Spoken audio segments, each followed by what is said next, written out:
you to SeatGeek, an amazing platform that connects you to your favorite events while saving you money. With SeatGeek, you can easily find tickets for sports games, concerts, and so much more, all in one place. The interface is user-friendly, making it simple to browse and compare prices. And one of the best features is the interactive seating chart. You can see exactly where you'll be sitting and how much you'll be spending, ensuring you get the best value for your money. But here's the best part. Check this out. By using my promo code, Chalk It Up Sports, you can enjoy a one-time $20 discount on your first SeatGeek order. That's right, $20 off your first SeatGeek order. Imagine catching that thrilling game or concert without breaking the bank.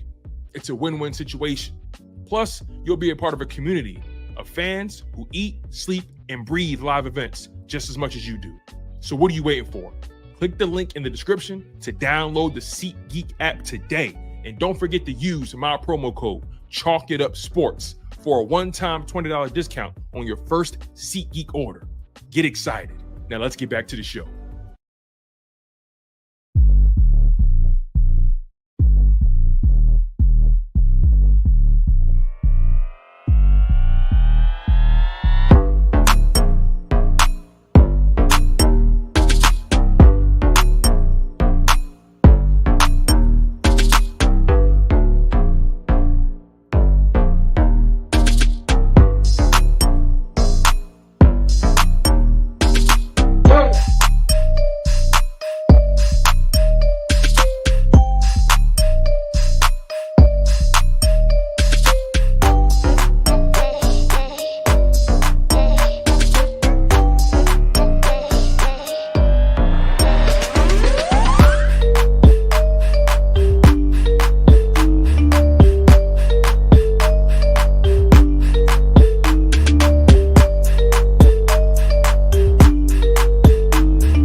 Yeah. What's good? This is your boy, Tone DeShields II from Chalk It Up Sports, where no matter if we win or if we lose, we just got to charge it to the game. I really do appreciate you guys being here. Make sure you smash that like button. Make sure you guys are subscribed to the channel, the platform. Man, oh man, do we have so much to talk about.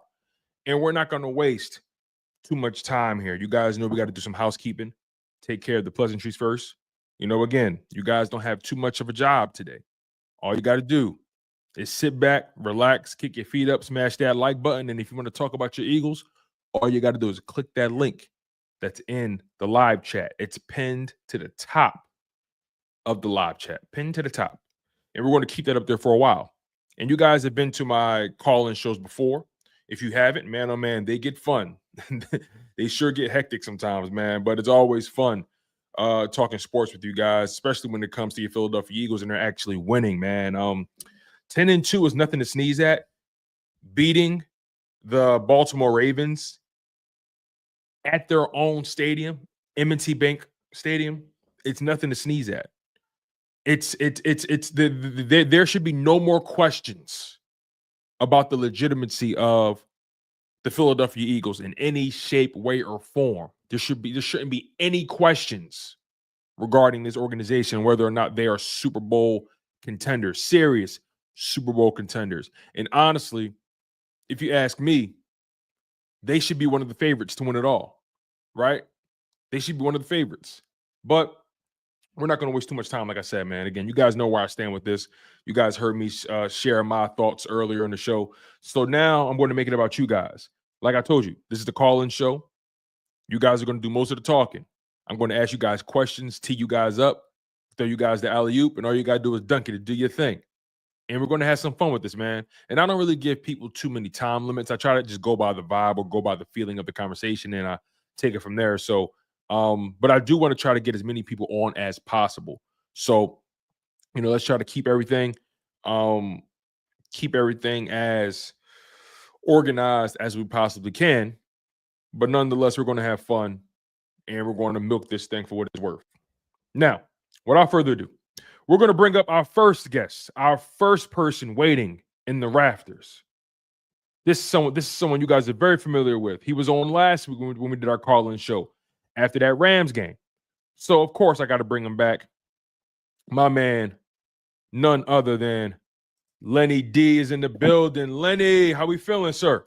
What's happening, man? Can you hear me? I can hear you loud and clear, big dog. Sometimes it is a little hard hearing people over the sound of 10 and 2. That can be a little loud. But other than that, brother, I can hear you loud and clear. So let's not even waste no time, man. Lenny, man, you know how we get down. Let's get right to it, man. Eagles beat the Ravens 24-19. Really should have been 24-12, but we let them get that on the back end. Just give me your perspective on what you saw, what you were feeling throughout that game. Just break it down for me. Well, I told you I wasn't scared of nobody. I wasn't even really scared of the Ravens. It's just the only person that concerned me was Lamar, because he got the ability to make plays that's nothing into something. So that's the only thing that concerned me about the Ravens. Other than that, I had a feeling we was gonna win. But when we got down 9-0, I was like, we need to stay in the game before it get out of hand, because there wasn't nothing shaking on offense. Defense was doing their job. It's just the unfortunate calls of penalties that was keeping the Ravens alive. Other than that, defense did outstanding. It was just crazy how some things shaked and all that. But other than that, it was a great team win. And this goes to my point of what I told you last week, Tone, that I told you that, man, Jalen Hurts is blessed and anointed, bro. Because they were saying this man had 2 touchdowns and they still talking about he's getting carried by Saquon. Like, he's making plays when he needs to, and he's coming out with wins when we need him. Yeah, you bring up a good point.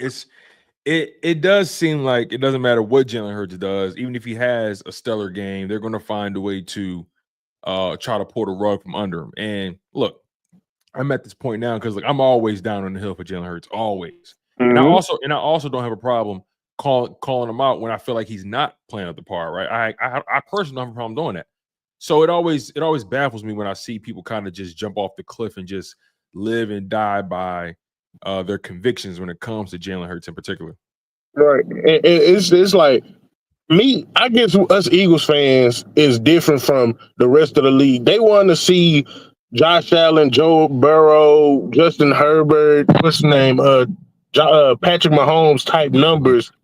Even though Patrick Mahomes and some of those guys are winning, they rather see the like Joe Burrow numbers and a loss. All we care about is winning on this side. That's all, and that's the perfect quarterback for us is Jalen Hurts, because that's all he do is win. That's what he consistently do on a consistent basis is win. When we down, the game is never over until the clock hits 0.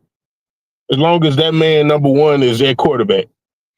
Yeah, you bring up a good point. Another thing I want to throw you away too is the fact that a lot of people don't talk about this, but Justin Herbert for the Chargers, he's known for having these gaudy passing numbers, right? Throwing the ball 35, 40 plus times a game for the most part throughout his career. But the first year he actually got some real coaching. You know what they told him? Regardless of talent, you know what they told him? They said, listen, we're going to throw the ball less. We're going to throw, as a matter of fact, we're going to throw the ball significantly less. We're going to lean in our running game, and we're going to play defense. And the Eagles and the Chargers are ranked 32nd and 31st in the league in pass attempts per game. The Eagles are 32nd with 25.6, and the Chargers are 31st with 28.3. Now, you don't hear people talking about Justin Herbert like, oh, he's, there's something there. They're taking the ball out of his hands. They don't trust him. You don't hear that conversation with Justin Herbert. You hear that, wow, he has some coaching. They got a running game now. You want them balanced. But Jalen Hurts, for some reason, they want to nitpick his game and say, oh, they don't trust him. They must be hiding something. What is it about the Eagles? Well, why are they able to get away with Jalen Hurts only passing the ball 21, 25 times a game, whatever it may be? And I'm like, yo, why is this a conversation, Lenny? Why is it a conversation? Because to Lord Brunson's point, he just wins, and they can't explain it because he don't have the number. The man had walked away with only under 200 yards passing with 2 touchdowns and a win. So it's the numbers don't pop off the screen. The Ravens have more total offense, have more time of possession and all that stuff. Penalties go in their favor, and they still lost. So they can't fit how we still win with number 1 as our quarterback. That's why they hate on him, because he's still winning without the flashy numbers. Yeah, you're right. You're right about that.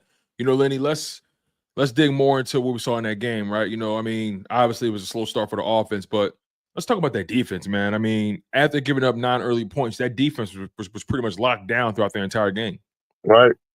Yeah, it was. It's just refreshing from last season to see a defense that can tackle, for one, and we're good on the back end. Like, because we normally known for getting home with our front four. We still can get home, but we don't have to worry about the back end because they got that locked down with Quinyon, Mitchell, Cooper. You got CJ GJ in the back. Right. Darius Slay, when he's healthy, what he's capable of. You got Zach Bond, who's playing like a maniac. Nakobe Dean emerging. What's his name? Jalen Carter blowing up the spot. All that. Yeah, you're right, man. You're right. And then, final question before I get you out of here, my man. Mm-hmm. I spoke about this yesterday not yesterday, but game day when I was with my family in Philly. I actually made it to Philly for the game. And I was back in my stomping grounds watching the game with some, my peoples, and I'm watching it and I'm saying to myself, listen, I know they're starting off slow, but I'm telling you, the Eagles have a legit knockout punch in Saquon Barkley. I'm talking Mike Tyson, Deontay Wilder level of a knockout punch. Right. Break down your perspective on just what Saquon Barkley just brings to the table. I mean, just to take over in a second. He has more second half rushing yards. Did you know? I got to say this before I let you go. Yeah. Saquon Barkley leads the league in rushing. And then I think his second yard rushing stats alone are ranked like 4th in the league in total rushing yards. It's insane. That is crazy. Yeah, so that's break down crazy. your thoughts on Saquon Barkley, man, and what you just heard. Well, I already knew who Saquon was. He was doing numbers or doing great like that with a bad offensive line in the Giants. So what you think he was going to do when he came here? It just didn't do anything but just make his numbers better, more efficient, and he's getting to the second level because our offensive line is so good. We already knew what Saquon Barkley was capable of. When we got Saquon, I darn near jumped out my car because I was in the car. I was in the car. I was so excited because I was like, oh, we got a legit, because I was upset we let Swift walk. Because I was like, okay, we see how efficient he is when we do give him the ball. But then when I saw we got Saquon, I said, Swift who? Yo, it's funny you say that. And I'm full transparency, and I'm on record. When we brought in Barkley, I was at the time, I'm like, okay, we got a lot of holes on defense. How are we going to address that? You know what I mean? So it wasn't about the guy's talent for me, because I was apprehensive, not because of his talent. I was apprehensive about what would we be able to do to fill out the rest of the roster, right? That was my main concern. It wasn't about his skill set, and lo and behold, man, he just covers up a lot of warts, and he just shows that the running back position is here to stay and very much valuable. So, Lenny, I really do appreciate you, man, for taking the time out. Being our first caller, it means a lot to me as always when you jump through, my guy. Any final words before I let you go? I just want to say, no, I don't care what nobody else say. We the best team in the league, because the people try to make excuses for how the Ravens lost, saying, Justin Tucker missed all them kicks and all that. We missed all them kicks when we played the Commanders, and we still put them in the body bag. So missing kicks, and plus it's nothing new for Justin Tucker this season. So I don't want to hear excuses. We the best team in the league. It is what it is. They're gonna have to suck it up or something. Lenny, I love it, man. Brother, it's always good talking to you. Like I said, man, I appreciate you for always taking the time out to kick it with us. And trust me, you are a valued contributor here at Chalk It Up Sports. My friend, you take care, all right? Yes, sir. You too. All right, shout out to my man Lenny D, man. That was fly. Shout out to Lenny. Next up, we keeping the ball rolling. We're bringing up my guy, Jay Bird. Jay Bird, you there, my guy? Yes, sir. Yes, sir. Can you hear me? Hey, Big J. So listen, man. We was smoking on that West Coast Confidential, right? And now we smoking on that DMV Confidential. I mean, it goes without saying, right? We run the DMV, right? We ain't just the tri-state. We the 6th state. You feel me? Like Delaware, Maryland, Virginia. Listen, Ravens, Commanders, it don't matter. It don't matter. Rain, sleet, or snow, we train to go. No lie. Jay Bird, I gotta ask you, man. Your Eagles are 10-2. Did you see this coming? Yeah, man. I'm actually on record. I'm trying to think, what's his name? King DV. I went on his actually went on his thread one day, one of his calling shows, and hot take of the year, man. I said we about to win 3 of the next 4. So I took it a little further than saying 10-2. I said we're going to the bowl, we'll get the chip and dip, you know. Hey, so definitely I like it. I like it. So, you know, you look at this team from top to bottom, right? You know, obviously the offense has all the stars on it, but that defense, man, they have been the story, in my opinion, of not only the NFC, but the NFL. A lot of people thought this team would not make the playoffs, would not be able to win their division because of the defense and, you know, whatever it may be, right? Just break down what you've been seeing from this defense and what has stood out to you the most. I'm agree with everybody. I think most of us wasn't too sure about the defense. You know, one, have another coordinator, and then also we have a lot of youth on this team. But I feel like it actually worked in our advantage, being the fact that this youth is getting this valuable burn, and then also they're going to just have camaraderie and chemistry going forward for years to come. Bro, no one expected to get Q and Jean at the same time. I didn't. No one could have guessed that. And they said they were lying. I will give props to LB. I know you put a lot of respect on DeShields' name, but I'm pretty sure he didn't assume he was going to get both of them. Yeah, I don't think anybody could have. I don't think anybody had down their parlay. You know what I'm saying? Yeah, exactly. So I feel you on that. Speaking of those guys, right? Quinyon, Cooper DeJean, those two. Listen, man, Cooper DeJean has kind of been like a dark horse for Rookie of the Year behind, you know, Quinyon Mitchell and Jared Verse. Just break down how hard it is for a young guy to really just make an impact like that, and then also break down how easy they've made it look. Yeah, I mean, off the rip, I mean, they don't have much experience in this league, you know, so whatever they did in college doesn't necessarily mean it's going to, you know, transition into the league. So that alone right there is a hurdle to overcome, which they've been doing it effortlessly. DeShields, you know, came in, I think, week 5, 6, something like that? Week 6, right after the bye. Yeah, week 5 we had the bye, and then week 6 he came in officially. So, week 6. Exactly. Q been doing this thing from the jump. Now, I find it funny the whole Jared Verse thing being the fact that he's not even the best player on his team. Rookie. I'm sorry. Fisk got that. I was literally about to say that dude. What is that? Braden Fisk or Jaden? What is it? Yeah, I believe it's Braden Fisk. Yeah, bro. But, I like him. He's a problem. I mean, they're both a problem. And unfortunately for Q, he doesn't have the most sexy position, being the fact that he doesn't have any interceptions right now. Right. And, you know, old boy is getting sacks, you know, so that's what's going against him. But, I mean, at the same time, you can't discredit, like, who he's been putting the clamps on. But to your point, I'm glad you said that, because he's had to deal with some of the toughest matchups in the league. Listen, there are more elite wide receivers in the league than there are elite left tackles. So let's just be honest about that, right? Yeah. So when you have the toughest matchup going up against Jamar Chase or Cooper Kupp, and I can go on and on, right? Terry McLaurin, right? Shut him down completely. You know, that's not easy to do. And I feel like although he doesn't have the interceptions, and I'm curious about what you think about this, although he doesn't have the interceptions, pass deflections are important as well. Mm-hmm. You know, as a corner, you know, when you're just everything that comes your way is hitting the ground, like that deserves some kind of respect too. Yeah, no, I agree 100%. In my opinion, it's the most difficult position to play in football. Agreed 100%. I'm with you on that. Harder than quarterback. Harder than quarterback, if you ask me. Exactly. Because, I mean, one, you got to know everything the quarterback knows, but then also you actually got to cover that ground. So, and we got some stellar athletes out there. For example, that Mike Evans clip, I feel like it's going to follow Q for the rest of his career, as well as Mike Evans. Break that down.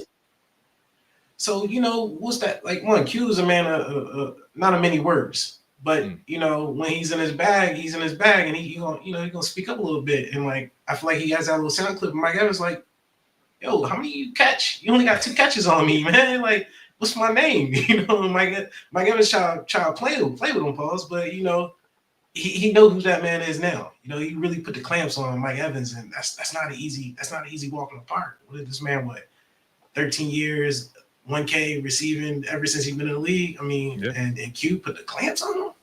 I mean, I feel like, give us 5 years when we look back on this draft period, and I guarantee you right now they're going to be playing that soundbite. And it's funny because Mike Evans is probably going to retire most likely at that point, but we'll very much be playing that soundbite going forward. For sure. And then even in that game, after that moment, right, Mike Evans goes to the sideline and said, listen, the only one that really got there playing for real is the rookie. Exactly. So that definitely goes a long way, man, especially in the league. It goes a long way with the fan base when people know that you're ready and willing for any task. That goes a long way. And then you get deeper into the playoffs, the state, the bright lights the lights only get brighter, the stages get bigger, more eyes on you. Final question before I let you go, my man, and I appreciate you being here. When you look at the lay of the land as it pertains to contenders, and you can even hone in on the NFC if you want, but when you look at the Eagles and how they've been playing and how they've given you so many different variations of how they can win a football game and how balanced they are, who do you see as a potential team that can offset what they do? Is there anybody that you're looking at like, okay, we should really worry about them, or you look at it from the perspective of, I take us against anybody. I don't care where we at. Once again, man, hot take Jay. I told you. Hot take Jay. We got the next 3 out of 4. But the only team that I feel like that could present as a challenge, one, it was the Ravens, which we dispatched on quick, fast, and hurry. But the only team I could low-key worry about is the Bills, man. The Bills. They're a cold weather team. Josh Allen he's a stud. I feel like he's the only one that deserves MVP over Barkley if you're not going to give it to Bark. I feel like the only person I can say is Josh Allen. He's doing a lot with a little. And, do we know anyone off his defense? I don't know anybody off that defense. Be real. And they've got a lot of injuries too. I think Espinenza's down, and they've been doing a lot with a little. I definitely say that, man. And Josh Allen has been phenomenal. So I got to give you that. But even at the end of the day, I think our defense will trump theirs, and just the fact that we have too many horses. I mean, as long as they can stay healthy, knock on wood when it comes to that whole Dallas Goedert thing. But as long as our horses can stay healthy, I mean, we should overpower any team in the league, in my opinion. Yeah. The last thing I heard about Goddard, to your point, I think they said he would be week to week. Last thing I heard. So, who knows what that is? They said he was fortunate he avoided something serious. Yeah. It kind of reminds me of the AJ Brown thing, where he left, I think, midway through the Jags game. Was that what it was? I can't remember what game it was, but he left midway and he didn't come back for the rest of the game because they said it was a knee, and they said he dodged the bullet. So, but yeah, listen, Jay, I appreciate you, man, for locking in as always supporting the show, always investing in the show. Just taking the time, my man. I really do appreciate it. Is there any final words, any final things you want to get off your chest before I let you go? 2. One, everyone knows that we're one of the most reactive fan bases. Let's stop, please. Let's stop gassing these people. Stop giving these Nick Rice and these people that energy. And my second thing, I just want to give you your flowers, man. I enjoy watching you, man. Your professionalism, your background journalism, it's apparent. I love. Well, I'm not a journalist. I always try to make that clear. I'm not a journalist. But I have, I've been talking since college. I mean, I've been talking all my life, but like, as far as like with a microphone in front of me, I started doing college radio, and then took it from there. So, man, I appreciate the flowers, brother. And the link up, man. The meshing of the 3 personalities, I love it, man. Keep it going, brother. Definitely. And I wouldn't be here without, the show wouldn't exist without Simone Stanley and Laura Brunson. So, I appreciate them for always making themselves available to make sure we do have a great product for you guys. But again, Jay, so much love, man. I appreciate you. Thank you for always locking on the show. Trust me, your words mean more to me than you probably realize. So, my friend, you take care, and we'll talk soon. All right, brother. Take it easy. All right. Shout out to my man, Jay Bird, man. That was cool. Shout out to Jay, man. I appreciate the love, man. I always try to say I'm not a journalist. I'm not a journalist at all. I don't write. I do write notes, but I don't write, op-eds and articles and things like that, man. I've thought about getting into that, but it's just my skills are better at use when I'm just spewing my opinions than writing them. But shout out to Jay, man, for just acknowledging and noticing the integrity that I move with when it comes to the show. And I appreciate you guys for noticing that as well. Make sure you guys continue to smash that like button, and make sure you guys remain engaged. You guys are tuned in to Chalk It Up Sports, where no matter if we win or if we lose, we just got to charge it to the game. And this is a call-in show. So I'm here to hear everything everybody has to say, whether they are a friend, a foe, or they're just in between. So next up, we're bringing up my man, Anthony Chops Crowback. And what's going on, brother? What's up? What's up? We ain't beat who? Who we play? Talk to him, Ant. Talk to him. The floor is yours. Let him know. I know there's a lot of people quiet this week after that tremendous performance. We have a team of destiny. I think we have a team of destiny. This defense is elite defense. Don't matter with the injuries. Next man up. How about Nolan Smith and Jalen Hunt stepping up big time for Brandon Graham? That was huge. That was my question going into this game against one of the best rushing attacks, Lamar, Derrick Henry. Who's stepping up for BG? Because he's been a really good run defender this year. But how about Nolan Smith and Jalen Hunt, man? They played real good. And the offense, too, they started slow again, but Jalen Hurts kick-started it in the second quarter, and then we got the run game going, and we know the rest with Saquon Barkley. So overall, great team win. We are a force to be reckoned with. Anthony, I can't deny anything you said. I'm in complete agreement with you. You know, I'm watching that game and I'm saying to myself, okay, you're down 9-0. Not a good start. Not a good start. But when you take into account how that game was flowing, at least with the Philadelphia Eagles on the defensive side, outside of some occasional explosive plays or some occasional heroics from Lamar Jackson, I feel like they did an amazing job, limiting the damage that he normally would do on an opponent. Break down your perspective on how that defense was able to make life a little harder for Lamar Jackson. Because again, a guy like him, you're not going to stop him. You have to make him pivot. You got to slow him down a little bit. You got to make it a little harder. Say they were Derrick Henry. You're not going to stop him, but how can I make his job a little bit harder? How can I make him feel me? Just break down your perspective, what you saw from that defense and how they were able to limit Lamar Jackson and Derrick Henry from taking over the game. Yeah, well, a lot of it starts with technique and discipline, and shout out to Vic and the positional coaches for, doing their job and having everybody in the positions to stop these guys. They pushed the pocket, condensed it a lot, and Lamar Jackson didn't really have a lot of places to go. And then you see that second level between Bond, Dean, and then working with the corners to have that kind of like that arch in the middle of the field where in their zones they had everybody covered. So they did a good job of that, and just, rallying to the ball, tackling. Cooper DeJean with that suplex on Derrick Henry. You don't see that every day. Right. I was surprised Lamar Jackson didn't run as much as he usually does. Yeah, same here. I agree with that. Yeah, if that's something that, like, we meet them again down the line in New Orleans, I'm going to be looking for that because he does that. We didn't see a lot of it this game, so that's definitely a point of emphasis. But Nakobe Dean as a spy has been really good this year. And just overall, the guys just step up week after week and just put on all-time performances. Again, this is a team that was putting up like close to 30 points per game. We really held them to 12. That garbage time TD was whatever, yeah. But up until then, holding a team like Baltimore to 12, and really after that first quarter, no TDs, just 3 points. That's huge.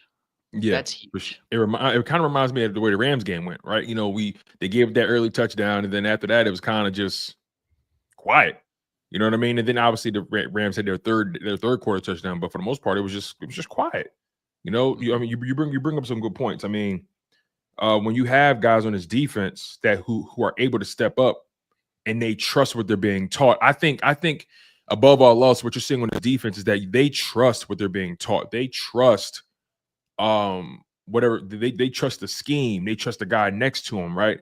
And it makes you think like, damn, Howie Roseman normally does make a move at the deadline, and you say to yourself, damn, he really trusts this team. He really trusts Vic Fangio's influence on his team.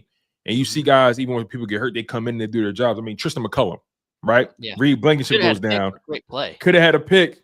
Could have had a pick. Oh my God, he left some money on the table with that one. He left some money on the table. But I got to ask you about Saquon Barkley, bro. I mean, I'm just gonna leave it there. Saquon Barkley. He's gonna be a Hall of Famer when it's all said and done with this team. It's evident. He's in Jim Brown company this year. Like, this is a historic year, and another 100-yard performance, ripping the Band-Aid off in the fourth quarter, putting that Superman cape on, like AJ Brown said, taking us home. He's gonna run us all the way to New Orleans. It's crazy.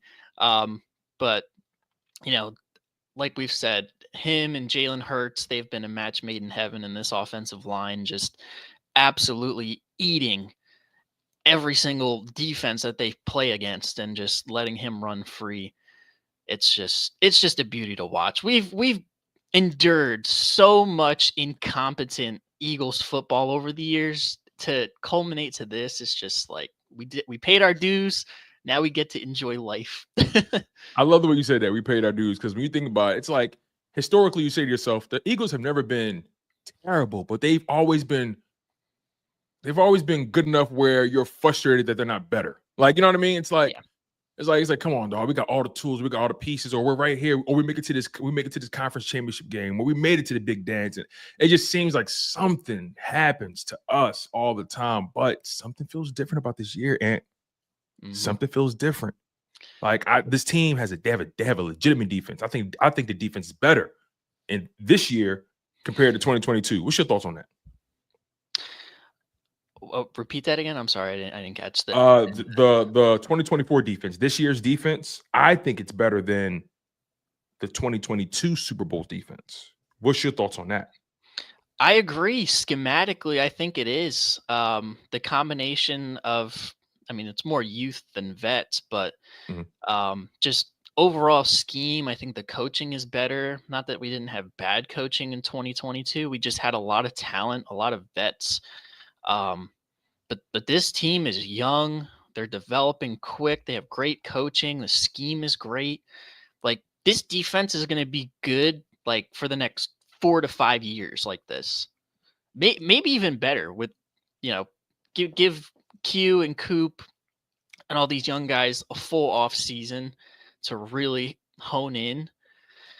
It's going to be scary. Like I said, this had the potential for the Kansas City type defense, and it's really on track to be like that.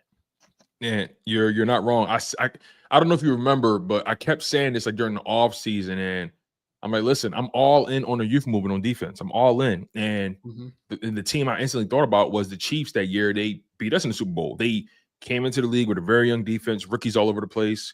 Trent McDuffie, and then I think they had Karlaftis as well. I mean, they were just young all over the place, and They took their lumps early with that young defense, and they just got better and better. They had a veteran play caller in Spags, Coach Spags, and it just kept going, and then all of a sudden, when it mattered most, that defense turned up. So yeah, man, I think the Eagles defense is trending in the same direction, and I just feel like they're more sound, right? They just seem more balanced, more sound, like they're more prepared if certain things don't go right defensively. Whereas during 2022, if we weren't getting sacks, that defense got exposed.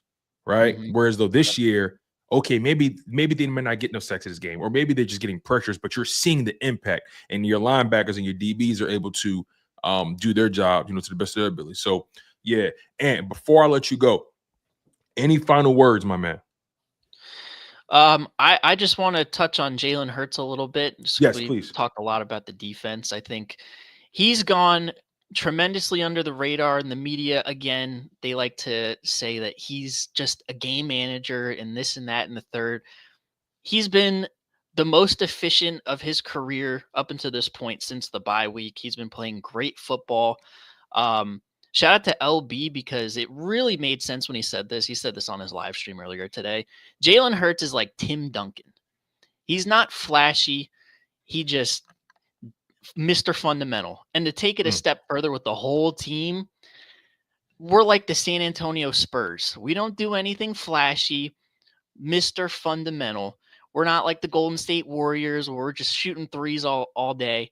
We're getting it done, and we're just winning games. And it's not sexy to do it, Mr. Fundamental, but you win games, and you can't penalize the team for that.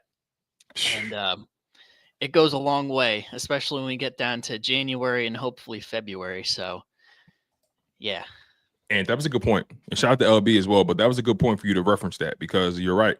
I feel like a lot of these guys, and I'll close it here, I feel like a lot of the problem with Jalen Hurts is that they can't put a number on what he does. They can't quantify it. They can't measure it. It's just something that, like, I was watching the facility today, and I actually like that show, believe it or not. I like that show. I like Shady. I like James Jones. I even like, Acho and Chase Daniels, when they're not being, inflammatory. Not haters. Right. But this is when I knew that they were grasping at straws, right? Shady and James Jones are obviously pro Hurts. Chase Daniels and Emmanuel Acho, they're a little bit more, critical. They're much more critical of him, right? But this is when I knew they ran out of ammo. This man, Acho, had the nerve to say, I don't know. There's something. They're hiding something. What's Jalen Hurts hiding? Why are they only letting him throw the ball 20 times? They're hiding something. It's something else. They're hiding there. You know what they're hiding? Generational talent at running back with top 5 offensive line. Yo, that's what Shady said. Shady was like, wait, what? You got an MVP running back? Like, what do you mean? You got to feed that. Like, exactly. Crazy. They can't comprehend it. They really can't. That's how I knew, because normally Acho was way more profound than that. Mm-hmm. When he said that, I was like, oh, this how I know y'all really don't believe what y'all saying. Y'all just trying to keep the show going, which I understand. But like when he said, he compared him to a woman in a corset. It's like, you see it, but it's like, hold on, what's behind that? It's like, what? What are we talking about? But anyway, and please promote your podcast before you go, and make sure you drop the link to your podcast in the live stream, my man. Again, I always appreciate the love, always appreciate this, and I always appreciate your support. But I got to pay it forward. So please promote your podcast. Tell people where they can find it, what it's about, and make sure you drop that link in the live chat. Yeah, absolutely. And I appreciate your support and everything that you've done for Eagles community and everybody. The podcast, the Day One podcast, you can catch it on YouTube. I'll drop the link in the description. We talk NFL, NBA, other sports, but we mainly touch on those two. I interject my Eagles stuff when I can. Me and my co-host Kyle, he's a Jets fan. He's not really having a great season, so carrying the load. But we do live shows once a week, so definitely check it out. Hey, listen, man. Shout out to my man Anthony Corback. Y'all know what it is. Day One podcast. Go lock in. Get with them day one before they get too big, and all of a sudden now you look like a bandwagoner. You know what I'm saying? It's like the Eagles. Like, and now we seeing all these national people say, "Oh, I should have believed it from the beginning." Oh yeah, you should have. Pack your bags. We ain't taking no more. We ain't taking nobody else. But nonetheless, Ant, I appreciate you, big dog. Again, don't forget to drop the link in the live chat so people can support your channel, my guy. All right. Absolutely. Appreciate it, all right, bro. Shout out to Ant, man. I appreciate you, man. Shout out to Ant. That was cool. Next up, we keeping the ball rolling, y'all. We ain't wasting no time. My man been waiting for a long time. This is my guy, yo. This is my guy, man. Whenever he come on, it's been a while, but whenever he come on, he bring that energy. He probably don't know I'm talking about him yet, but I'm gonna bring him on. I'm talking about my man, none other than RJ. Oh, my RJ, bad. what's going on, big dog? What's good, dog? Yo, my bad. I ain't get to talk to you for a minute, but I wanted to congratulate you with everything. You know what I'm saying? Like, we've been talking since before you went on to Jacob Sports and all of that, and you came back with a vengeance. I'm so proud of you, my boy. Like, I love seeing you grow. Like, I love when our people grow, man. That's what's up, man. I really love that you grew your platform, and now you on the LB run right now. So happy about you. You know what I'm saying? I'm happy you doing, all different. You trying to do the Sixers too, but I'm depressed about them. So we're gonna keep it rolling about these Eagles. So let's go. they breaking my heart, man. They making it real hard. Yeah, I know you was in the backstage like, what is that going on? It's my daughter. No, you good. But listen, everybody got lives going on. I know what these call-ins. I might catch people at work. I might catch people on a walk, whatever it may be. You good, bro? But listen, RJ, let's get right to it, man. Let's talk about these Eagles, right? Like, I mean, let's pick up where we left off a little bit, right? Jalen Hurts is a quarterback that always seems to be misunderstood or overly criticized, right? Give me your perspective on how Jalen Hurts has carried himself throughout the season and how he's performed. What you think, Boot? You think he's doing good? Yeah, I think Jalen Hurts is really he not trying to get. You remember last year he had to be Superman. Now he get to take a step back. Remember when he had he had like a crazy run. I think since like the Miami game, and then he had a crazy game against the Bills, and then the Kansas City game. He had a whole bunch of like crazy moments, crazy moments last year. So that Bills game, to your point, is the one. Like that's the one where I'm like, yo, he put that team on his back.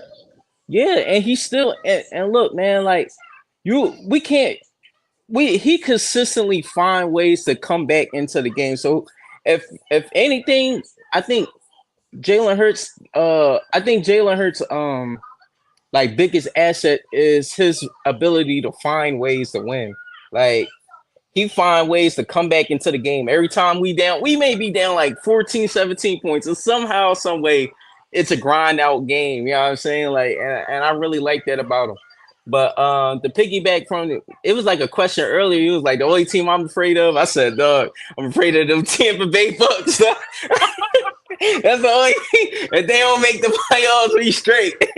No, it is something wrong there for sure. It's something wrong with the Bucks, dog. It's been happening since 2002, man. It's something wrong with Tampa Bay that the Eagles could not fly in there and get a dub, man. That's the only team I'm afraid of.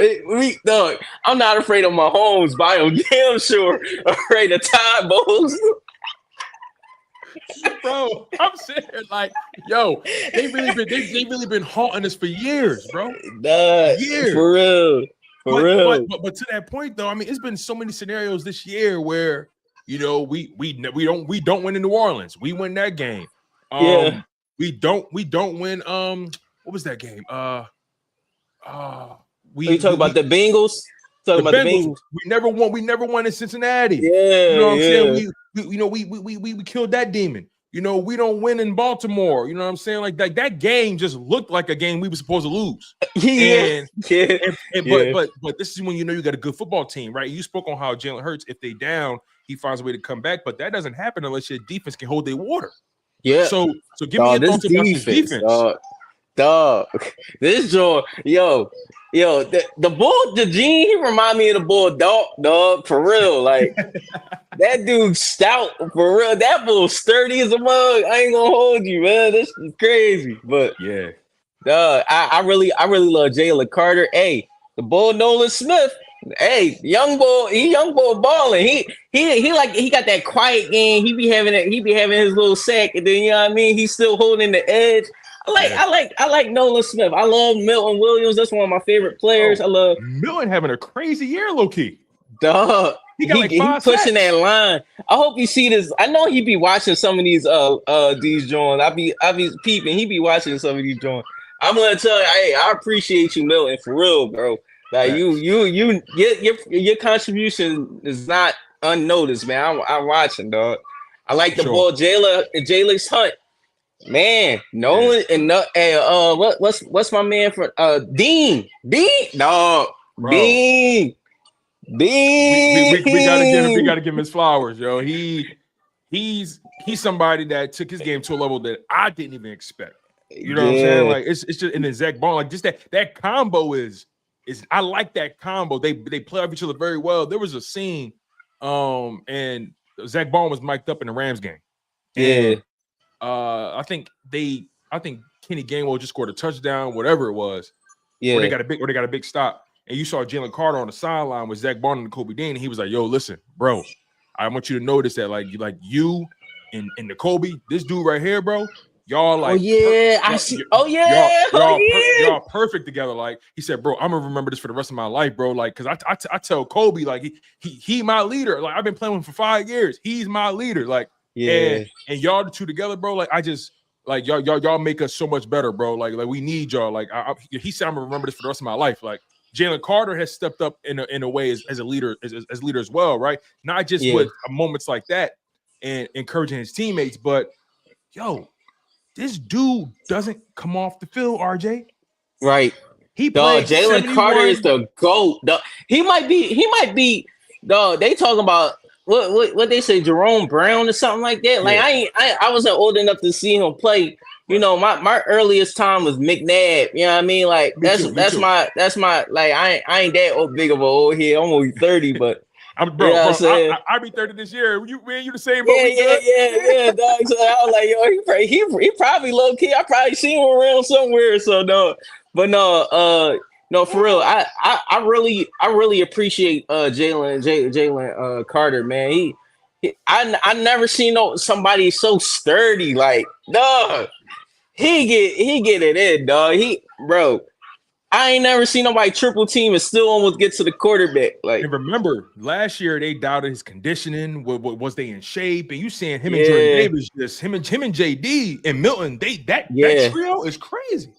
Dog, imagine if we would have got that other boy from Georgia. I think he played for he played for Baltimore, right? Oh, you talking about I know you're talking about. He just got an extension. He nice. Yeah. I know you're talking about. Yeah. If we would have got that, I was like, all right, we gotta call him Howie Potter because there ain't no way he doing all this type of trickery. There ain't no way he doing this type of trickery. Hold on, y'all. My man RJ said you gotta call him Howie Potter. Yo, we ain't doing some type of trickery, dog. Come on, man. This is insane, man. For sure. This is insane. Sure. RJ, yeah, go ahead, bro. Go ahead. No. What I was about to say, like, yo, we doing all this talk about this defense, but look, dog. Guess who was the constant that came? He came back for us. Who? The bull CJ. Yeah, CJ changed the whole defense. Yeah, he did. Yeah. He brought the attitude. Now we back to the 22 attitude. Remember when we took nothing? We had older guys. Yeah. But this time we got the younger guys having that CJ attitude. That's what I like. I like ballers like him. Like he not the best. He not the craziest, but he talk the most, and he make the other team. You know what I mean? Think twice. Like he got the other team just like. I mean, I love CJ Gardner Johnson. I ain't gonna lie, man. I appreciate you too, dog. For real.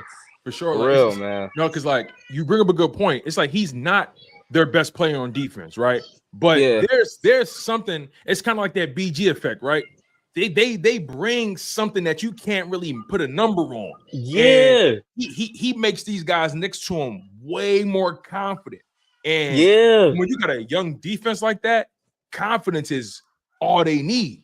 Cooper DeJean and Quinyon, like, yo, every time Coop make a play, you see CJ just happy, bro. Like you just see how happy he is when his young dude, like when his young guys make a play. And he called it.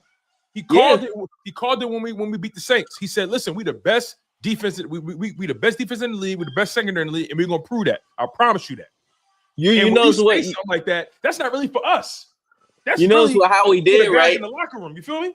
Yeah, you know how he did, right? He got an old head from each of the lines. So he got an old head in Slay, then he got an old head in CJ, he got an old head in BG. All of that, they cover all three parts of the defense. You know what I'm saying? Little mama know what's up. Little mama know what's up. She know what's up. My wife just came in, so she had me and all of that. But yeah, man, I'm gonna let you go. I'm gonna let her rock. She about to start crying. But RJ, listen, you know it's love, bro. I appreciate you. You know you're welcome on the show anytime, my guys. Always love, always. Hey, all right, man. Peace out, man. I love the show, man. You know I'm gonna call back any other time. You know what I'm saying?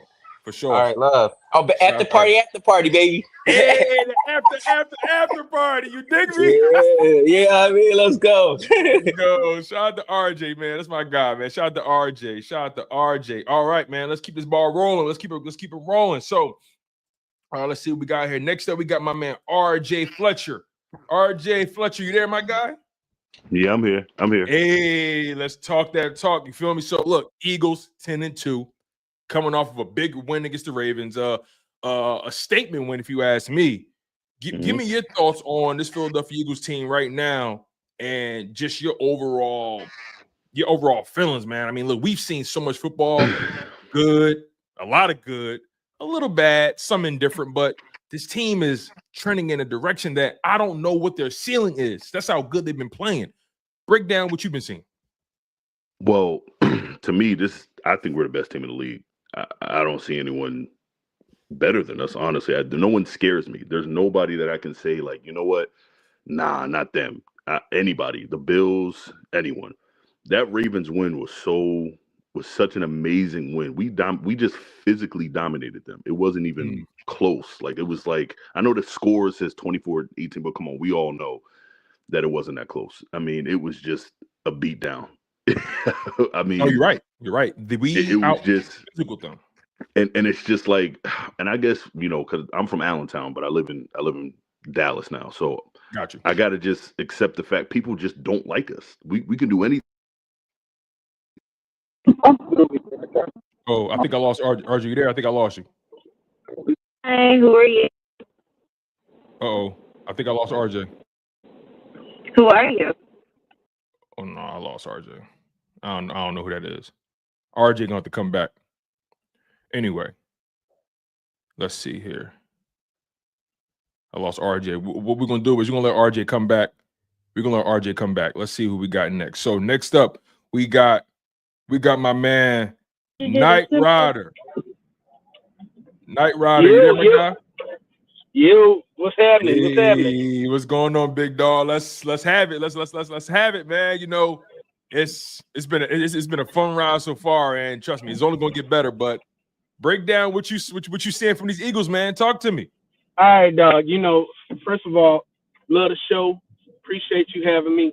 I'm a future podcaster myself, but here's the crazy part. I have nothing bad to say. You know what I'm saying? Like, you ever had a year where you like, I mean, even the beginning of last year, we all had our questions. You know what I'm saying? We was all like, man, every game we win, we like, yeah, but you know, I literally, this year was crazy, dog. This year, I have a ritual. My daughter laughed at me because when the game cut on, I cut it off. And I only mess with you, Philly Mike, if LB live or 500. That's it. Like, I don't watch the game because last year my blood pressure went through the roof. You know what I'm saying? You gotta watch the game, Night Rider. No, you gotta watch the game. Bro, no, man. Listen, bro. I'm gonna chalk that up for all the Philadelphia fans that you know what I'm saying, I'm taking the L for. I can't watch the game, but ever since I stopped watching the games, we haven't lost. So I ain't watching it. Oh, well, listen, how about this? Night Rider, I'm gonna need you to stay your ass somewhere locked up in the closet or something, bro. Like, you can't watch no more games. Listen, only highlights over here, my boy. You know what I'm saying? Highlights. No, on the real though. You know what I'm saying? But I understand what you're saying though, because like when I'm watching the games, I gotta be honest with you, Night Rider. Like when I'm watching these games, bro, my blood is boiling, like because like I love this game so much, and I love this team so much. So it's like I know what we're capable of, and when I just see us fall short at times, it kills me. So like I know that feeling. For sure, bro. But like, I think this is a different team, man. I think they more sound, top to bottom, both sides of the ball. I mean, yo, Night Rider, like, can this team go all the way and shock the world? Okay, so a few takes. One take is I believe this team is better than the 2017 team. And hear me out. The only thing that's different, I've been looking at the seasons, right? And the only thing that's really different is, thank God, you know what I'm saying, our quarterback didn't go down. But BG was like that with our fan base. He was like that. Carson Wentz-esque, you know what I'm saying? When BG went down, I actually was like, dang, man, I don't know, bro. And then I started really looking at it. And you know what I'm saying? Against LA, we lost a key player. You know what I'm saying? Our defense was real. And we had a running back room. We had Alshon. You know what I'm saying? Like, it's very 2017. Like, it gives me 2017 vibes. That's why I believe to answer to that question, yeah, I think we can for sure. You know, it's funny. It's funny you bring up the 2017 team because typically people make the comp between the 2022 and the 2024 team, right? But when you do look at that 2017 team, like from a distance, well, during that time we were so close to the situation, we felt like we had something that was sustainable. But when you really take a step back and look at how that team was built, that wasn't meant to last. And you had a lot of old guys on that team, and you caught lightning in a bottle with the Nick Foles effect, and you almost did it again if it wasn't for Alshon Jeffrey drop. But regardless, though, this team for me in 2024, the defense in particular is so much better and different than 2017 and 2022 because they're younger, more athletic. I feel like they have better coaching defensively, at least compared to 2022. And they're still getting the pressure, still getting the sacks, and you're getting you're getting a much better performance at linebacker than you've gotten over the past 10 years. Yeah, and see, that's the difference, though. You know what I'm saying? Because 2022, we had a great defense, but we had a great D line. You know what I'm saying? You know what I'm saying? James Bradbury proved to us, like, it don't matter how great your D line is. Like, it's a circumstance that could take your D line out of the situation, i.e., a bad field. And what do you have left? You got your DBs out there on the island. Do you have enough on the back end to sustain slow defensive pressure? You know what I'm saying? Yeah. Not that Jalen Carter gonna let that happen, because that dude is a monster, dog. Baby Rhino is a full-grown rhino. You know what I'm saying? You know what I mean? Sure. So I looked at what LB said. LB, I watch LB almost every, because that young bull talk his talk in real life. My man. Shout out to LB as my guy, man. Shout out to LB, man. But when he said we was like, somebody else just said it too about the 70 Tim Duncan and the San Antonio Spurs. Yeah, right, got you. We are exactly like that if Kevin Durant signed with San Antonio during that time, dog. So is Saquon KD? Yep, Saquon is KD, dog. And I'll take it. You know why? Because why?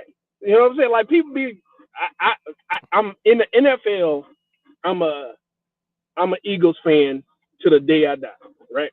But in the NBA, I don't really have a home. You know what I'm saying? Most people, man. Yeah. So I'm a KD fan. You know what I'm saying? And when KD left, I was like, man, hey, let's go get this ring with these. You know what I'm saying? Whoever the Giants thought they were getting rid of ain't who they got rid of. You know what I'm saying? And I'm appreciative. God is good all the time, brother. All the time. Know what I'm saying? Because at the same time, but listen, it's not a small thing. If you really look at the Giants organization, dog, everybody that they got rid of is out here balling out. And I think it's time for them to kind of look at themselves like, is it us? You know what I'm saying? Like, you have every breakup that you have, they go on to get married. And you know what I'm saying? That's not the feeling you want.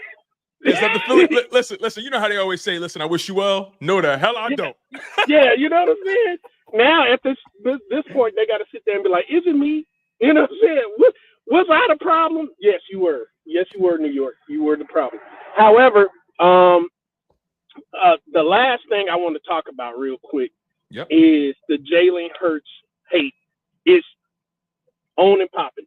Every year we get to this point. You know what I'm saying? Every year since he's been a starter, we didn't got to this point. And this dude is like 44-19 or something like that since he's been a starter. I don't understand the level of hate that you have to have just for a human being to understand, like, not follow through on like statistics and logic. You know what I'm saying? Because some of these pundits just basically, oh man, I like the facility, like you said, but me and Chase Daniels just don't see eye to eye. Every time he opens his mouth, I'm like, bro, bro, you are how you a career backup and you a hater? Like, you know what I'm saying? But you know what I'm saying? Oh man, shout out to Chase Daniels, man. It's funny to Shout your out point. to Chase, but It's to your point. It's like because it's some stuff where I'm like, oh yeah, I feel you, Chase. That's a good point. I feel you on that. But then there's certain times where I'm like, bro, like it seemed like when you talk about this brother right here, it seemed like your rules change. Like it's what are we talking about? Because if he was putting up all these stats and losing, what are we talking about? listen, dog, he has beat. Every time they open their mouth, like they say, "Oh well, who's a quarterback that's better than?" You know, they start naming all the ones. You know what I'm saying? Them ones. Patty, of course, he's beaten him, right? Granted, Patrick Mahomes is Patrick Mahomes. I ain't gonna take that nothing from Patrick Mahomes, but Patrick Mahomes, of course, Jalen beat him. Freaking Josh Allen, Jalen's beat him. Lamar Jackson, Jalen's beat him. You know what I'm saying? Kirk Cousins, Jaden's beat him before. You know what I'm saying? Like, bruh, if you name a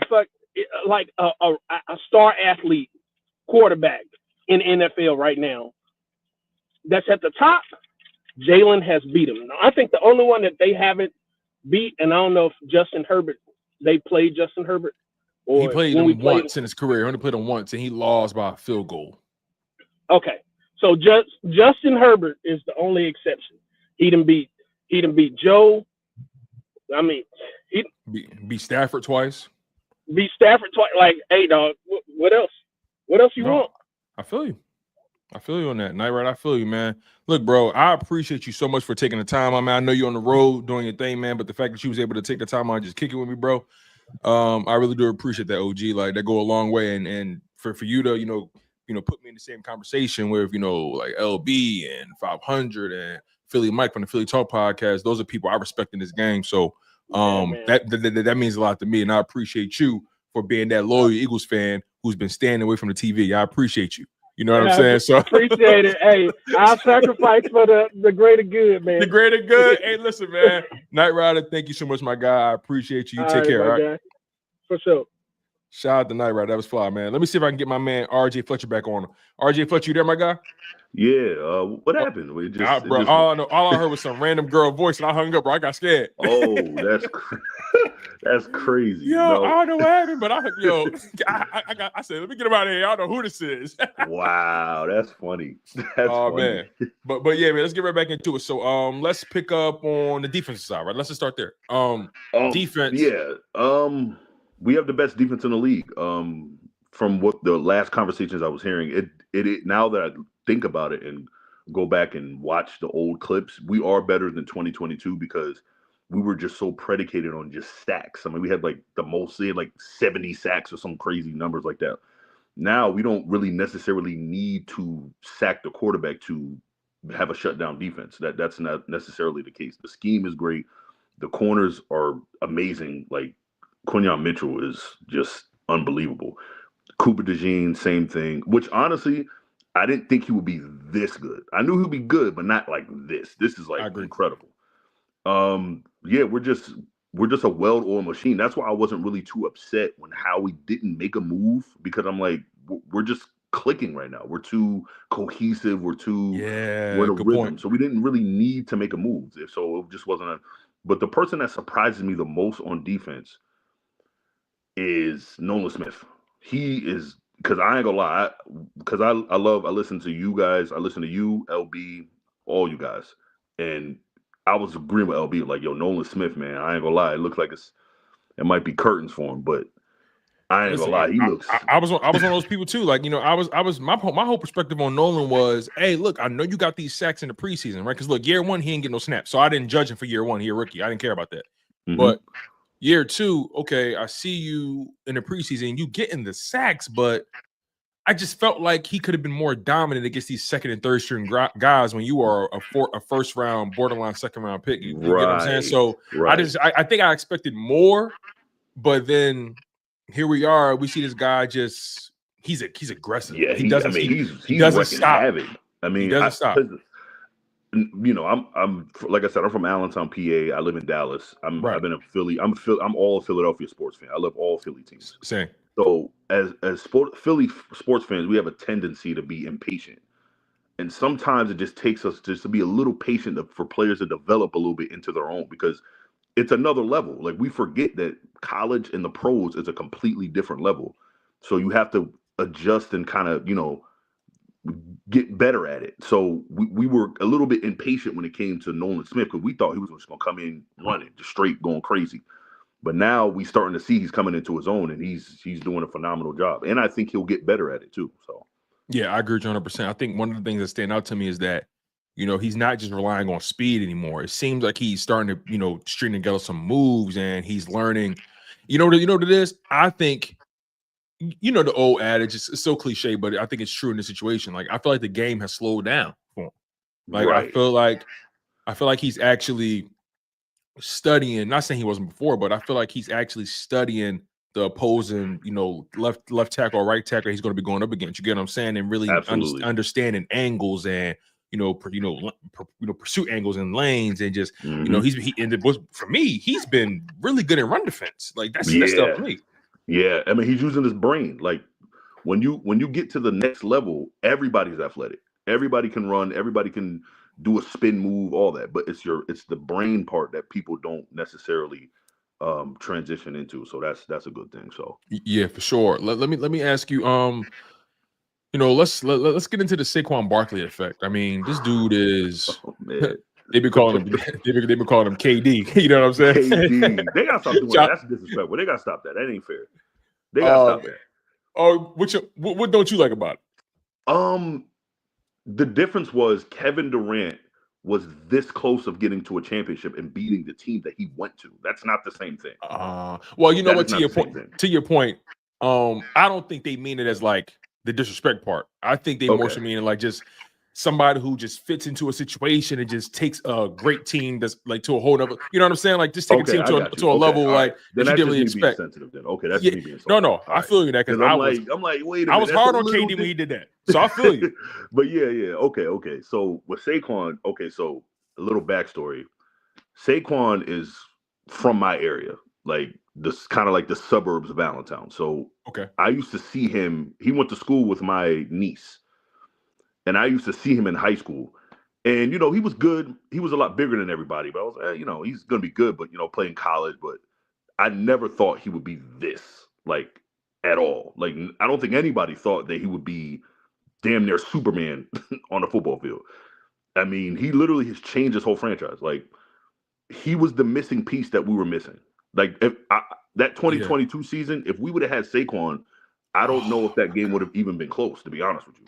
Dog, you bring up such a good point. The Saquon thing is like, it's one thing to just bring a talented player to your team. That's one thing, right? But he fits what they want to do so well. Like, he was like the perfect puzzle piece to this jigsaw puzzle, and he's just been phenomenal. I mean, he has he's provided the Eagles a legitimate knockout punch. And I know I say this every show, but I stand by this. It's like Mike Tyson level. Like, you think you got him, or you think you got the angle, or whatever it is, or you think you're gonna be the one to stop him, and all of a sudden he pop off for a 40, 50, 60, 70-yard run. I mean, the Ravens are the number one run defense, have the number one run defense in the league. Man. And still got them for a bean in the touchdown. Yeah, that's just, I look at that, I'm like, that is crazy. I mean, yeah, when you got a talent like that, generational talent, I mean, there's nothing you can do. I mean, like, that's just, like I said, we wore them out. We bullied them. We pretty much just said, get off me. Mush, baby. Like, we just mushed them. You know how niggas, when you play ball, they be like, baby in the paint. Yeah. Like, that's what it was. Just babying niggas, just bullying niggas. So that's just, sure. I mean, yeah, so Saquon is definitely, and I will say this too, when it comes to Saquon, he's great. No one's arguing that. But for him to be this great, you need Jalen Hurts, because Jalen is still a threat. I know people want to count out Jalen and, I get all that because, people just don't like Jalen Hurts for whatever reason. But without Jalen Hurts, you don't get this version of Saquon. You just don't. That's a good point, because Jalen provides something, obviously not just in the passing game, but the run, like perfect example. That Ravens game showed you that. Like when they, on both their scoring drives, they were in like the no huddle. They were in a hurry up. and they pretty much were running the same formation, but different plays out of said formation. And you saw them catching the Ravens off balance every single time, and they didn't know if Jalen was going to have the ball or if he was going to, or Saquon was going to have it, or if he'll pull it and throw a slant to AJ. You just saw them utilizing their three most lethal players in one drive in the no-huddle situation. Hurts with the run, AJ Brown with the catch, Saquon Barkley with the run. You saw a trifecta. You saw the three-headed monster really taking shape in that moment. Exactly. And it's so crazy because people want to talk about Jalen Hurts not having 50,000 yards passing and throwing 70,000. Listen, he doesn't need to do that. He doesn't need to do that. When you want to win Super Bowls, you don't need to do that. Yeah. So all these people that sitting there complain, oh, Jalen's not, his precision passing isn't as accurate and he's not throwing for this many yards. Who cares? Are we winning? And people got to understand too. To your point, people got to understand that the reason, for example, right, Joe Burrow, he's supposedly having a stellar season despite them losing. But people got to understand, if your quarterback leads the league in passing, in yards especially, 9 times out of 10, that means you're playing from behind a lot. Yeah, and that's what doesn't get talked about. They want to talk about his attempts and all that kind of stuff. And it doesn't help you win. And it doesn't help you win in the later months, like in December and January. You need that. You need to play this smash mouth football because it wears teams out in the later parts of the season. So it just baffles me when people say, "Well, he's only throwing 11 times." Well, he doesn't need to do. He got too much talent around him. He has way too much talent. It's harder to beat Jalen Hurts than it is to beat anybody else. People don't understand. Like, you know how much you got to put your ego to the side to just understand what you got. It's unbelievable. Like, that is so difficult. You got to, like you said, like, to put your ego to the side and say, hey, I know I'm going to defer to these guys because I know that they're great at what they do. So it's really frustrating, because obviously we hate Cowboys and all other stuff. When they talk about Dak and comparing it to, it's like, yeah, you can have it. Have the passing yards. That's cool. But he's winning and he's going to Super Bowls. I'd rather take the guy that's throwing less passes and winning Super Bowls and throwing for 5,000 yards and getting all these accolades. Who cares? You're not winning. Right. That's a good point. So, and that's a good point. And my final word before I let you go, RJ. And again, I appreciate you, my guy. And I'll let you get the final word. Like to your point about the whole Dak thing, right? Dak has this amount of wins against the NFC East and blah blah blah blah. But like when it comes to those top quarterbacks, he doesn't beat them ever. He doesn't beat them. He doesn't beat good teams. Jalen Hurts has beaten every single top quarterback, and that just proves it right there. So I don't care about his stats about the NFC East. Because that's what they do. They hang. I live in Dallas, so trust me, they hang their hats on that. Like, oh, we beat you. Like, who cares? You niggas lose in the first round. Shut up. I ain't trying to hear none of that dumb shit. Shut up. I ain't trying to hear it. So I appreciate you, man. I appreciate you, Tone. Well, I want to say this too. Whenever I comment, I do want a blue wrench just because I'm like one of your. You ain't got one? Hold on, let me see. Nah, I don't got a blue. It's all good. Right. I know you didn't really see it, but I love you. I love LB. LB is my guy. I love LB. My man. He's amazing. He be letting niggas know. So I love LB. I love all you guys. I forgot the lady's name. I forgot her name. I'm sorry. Simone Stanley. She's great. I love her too. She's great. She's great. Philly 500, Joey Shakes, all of them. I love RB, all of them. I love all you guys. I listen to all you guys all the time. So for sure, man. Thank you so much. Again, like I told one of our previous guests, like just to be mentioned in a conversation with those people who've been doing it significantly longer than I have, who are doing it on a high level. That's I'm grateful for that. I'm always grateful for the opportunity to just kick it with y'all, and I'm grateful that you guys come here and see me as an option for you guys, throughout this NFL season. And we still have so much more. We still have so much more to do, with this platform. I mean, like and I said, Philadelphia Eagles. So you are with them for sure. You are amazing. You are entertaining. You're doing it right. You're doing it the right way. You are respectful. You're funny. You give great insight, everything. So I'm a huge fan. So. And look, man, look, feel me on this too. I look forward to being wrong all the time, man. Like I do. You know what I'm saying? Like I'm that's what makes it fun. You can't always be right. Yeah, exactly. It's no fun in that, right? So, but yeah, RJ, man, I appreciate you, bro. Thank you for coming back. I know we had a little bit of technical difficulty, but that's crazy, man. That's Hey, bro, crazy. I don't know what happened with that, man. I don't know what's going on at home, RJ. But Listen, hey, other RJ, I hope everything good, man. You know what I'm saying? Man. Oh, man. Fletch, I appreciate you, man. You take care, all right? You too, man. All right. Shout out to RJ Fletcher, man. That's my guy. All right. Let's keep the ball rolling. So let's bring up my man, Marley. Marley been waiting for a while. Marley, you there? Let's see what we got. Marley, you there? Okay. I might have to come back to Marley. Let me see. All right. Let me see. Let's bring up Janaea. Janaea, you there? Janaea, you got me? Oh, I think we lost Janaea. Janaea! What's going? Hey, listen, back by popular demand, by the way. Popular demand. Last time you came, what game was that we was preparing for? Was it the Commanders game? Yeah. Yo, when you came on the show, you set this shit on fire. I just want you to know that everybody was asking about you. So, I'm cracking up. So listen, I'm glad you back. I'm glad that we had a beautiful holiday, went into the holiday with a dub, came out of the holiday with a dub. Give me your perspective on these Eagles right now. I need you to get in your bag. I just love what I'm seeing. I love proving the haters wrong. I love seeing us whenever our team comes up.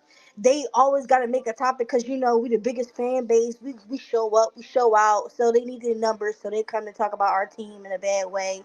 And like whenever they choosing the teams that's going against us every week, they always choose the other team because they think that we can't get it done because of the quarterback. And it's just like, I like it. I love it. I love it. I love proving people wrong. I love it.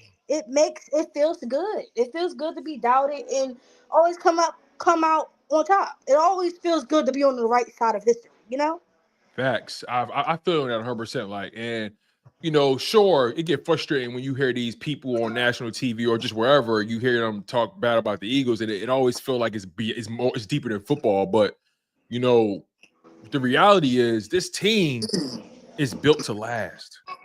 And give me your perspective on the defense. The defense is amazing. The defense is built. It's balanced. They're tough. They're gritty. If I was any team, I would hate to go against the Eagles in the regular season and the postseason. It's almost like you going to get it's a beating coming. You know how like you at home, you got home from school, they called your mom and they just waiting for the ass whooping. It's just like you got to go to sleep just to not think about it. That's what it feel like with the Eagles. My mom woke my ass up. She said, "Hey, get up, get up." Whack with the belt right there. Like that's what it feel like with the Eagles. You just waiting, and then they gonna have all the excuses in the world. Oh, they cheating, the refs, this and that. It's like yeah. Talk to the wall. So I'm just so proud of. I'm playing out Mitchell Cooper DeJean. He is amazing. Zach Bond, Jalen Carter, Milton Williams, the edge rushers, they're stepping up. Turns out we didn't really need Hassan Reddick. We got enough people, and we doing better. That's all I'm gonna say. And we younger. And they believe in the coordinator. They're not stingy. They're not sack cutting. They doing what needs to be done. Janae, that's a real good point. Losing Hassan Reddick was a move that all of us had questions about, right? Like, where are you going to replace their production?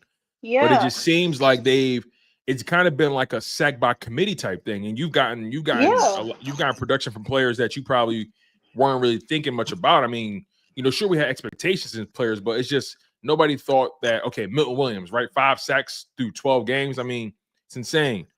Josh Sweat is back on track with 7 sacks through 12 games. I think you got like 4.5 or 3.5 from Nolan Smith. Like, you got sacks from Nakobe Dean and Zach Bond. Like, you're getting it from everywhere. Yeah, and it's like the thing is everybody's standing out. Nobody's carrying nobody on the defense. Everybody's stepping up. Even the guy that came in for Reed Blankenship.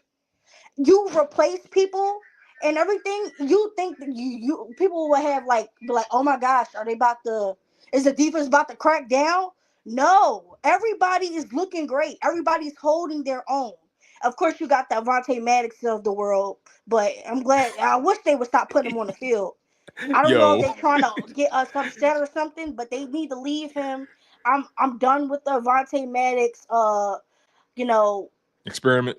yes, I'm done with it. I don't want to see him ever again. He's a great person, He's a very nice nice. guy, Janae. He's a That's real fun nice and guy, dandy. but it's just like, Yeah, it's yo, over every with. time you touch the field, something bad happen. That's not Like even. pack it up, please. Yeah. Go to special teams. Be on that side. Do that. But other than that, like I'm just so happy with what we're doing, the production we're getting. We're not so reliant on the D line, and the D line's not so reliant on the secondary. It's Yes. they're doing what they need to do, and we're doing what we need to do. So therefore, you really can't take advantage of anybody. That's the You part can't right take there. advantage of nobody. You can't take advantage of Coop. You can't take advantage of Slay or the guy who comes in after Slay, Isaiah Rodgers. You can't take really. I mean, and even though he's a smaller like body, You could do he a lot worse still than that, though. holds his You could do a own. lot worse than Isaiah Rodgers behind Slade. You could do a lot Yeah, worse. that's what I'm saying. Like even though like he can hold his own, like you don't when like people when you switch players out, you expect it to be some type of drop. Mm-hmm. There, it doesn't seem like it's that big of a drop where it's affecting you so much. Where it's like, oh my gosh, to be honest, if it doesn't feel like I'm missing anybody, even if people get hurt. Like you know how when Dallas Goedert was hurt over Yeah. the last weeks, Yeah. the backup tight end popped right in and we was good to go. True. Grant came in. Nobody like it doesn't feel like we're missing pieces due to health. That's a good And point. I thank you how he built it that way. Shout out to Jordan Howie built Potter. it. Shout out to Howie Potter, man, with the magic. Yeah. You Yeah. feel me? So I'm just the defense is amazing. That's all. Yeah. Last question for you, Janae, because again, you always bring that heat. Sometimes when you come on, I gotta let you cook because you got it. So I gotta ask you about the whole Saquon Barkley thing. I mean, that dude is not human. He not from this world. I mean, I always feel like when he playing, it's like he playing at a different speed. He in the Matrix. Everybody else is playing in slow motion. He just out. So give me your perspective on Saquon Barkley, his impact, and do you think he has a legitimate shot at the MVP? Oh, he's gonna get that. I think he's gonna get it in about like 4 weeks. I think he's gonna get it before the season, before the last game. To be honest, only reason is because we're going against the worst run defenses that we're going against Dallas and the Panthers and the Steelers. They got a good defense, but they not about to stop Saquon. And plus, he gonna show out because we need him to show out. So like I think he gonna get it before that. But he's at 500 right now, 1,500 right now. Let me double check that. I got it right here in front of me. Saquon is currently at a grand total of 1,499 rushing yards. So yeah, basically 1,500. Yeah, he gonna get that. I don't, because if he can go run for 255 on the LA Rams, and they not a bad defense, right? So I know he can do it against the Cowboys. I know he can do it against the Panthers. I mean, he did it against the number one run defense in the league in the Ravens. Yeah, he got a buck. He got over they only allow 77 yards. He got a buck, 15, buck 10, something like that. Yeah, so it's just like if you can do that against the number one, I know you can do it against the number 25th. Yeah, in the next game we got the Panthers, and they got the worst run defense in the league. So you know what he's gonna do in that game. Know he might not play the fourth quarter. That's how that might go.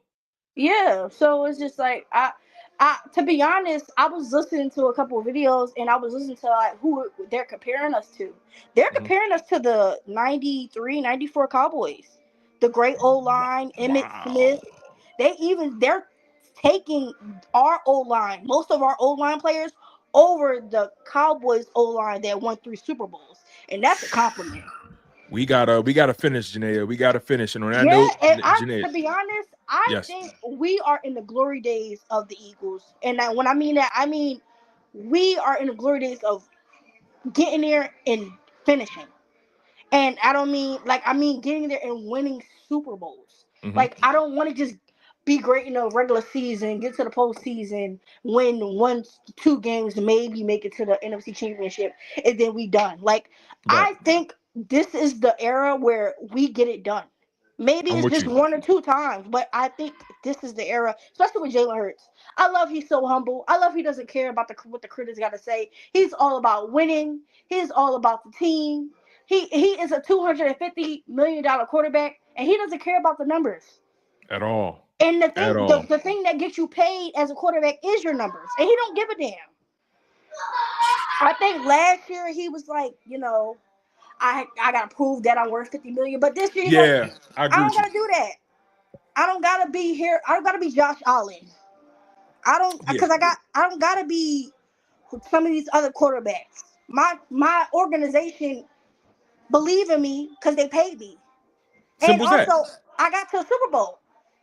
Some of these quarterbacks can't say that. These MVP quarterbacks, they ain't get to the big game. So I ain't really got much to prove. The really only thing I want is to win games. And he already said that he hates he hates losing more than he loves to win. So that's just that's all I need to know right there. Hey, So that go a long he's way with not. me. Yeah, so like I don't know why the media. Obviously they need their clicks. They need everybody to be looking at their shows and media, and we need the bandwagon because it's more views, whatever. So they gonna talk about Jalen Hurts. To be honest, I think he done stole so many people girlfriends. That's how bad they talk about this man. I think, to be honest, they making it seem like he Drake or somebody. Like, dang. Oh my God, Like, that's get off crazy. his jock strap, bro. Like, it's okay. He don't gotta do too much. He don't Oh gotta man, be. shout out to He don't, Jadea. yeah, Shout out to you. no. It's just weird to me because it gets like Chase Daniels. Like he talk about like you're a backup quarterback all your life, bro. I don't want to ever hear nothing from you.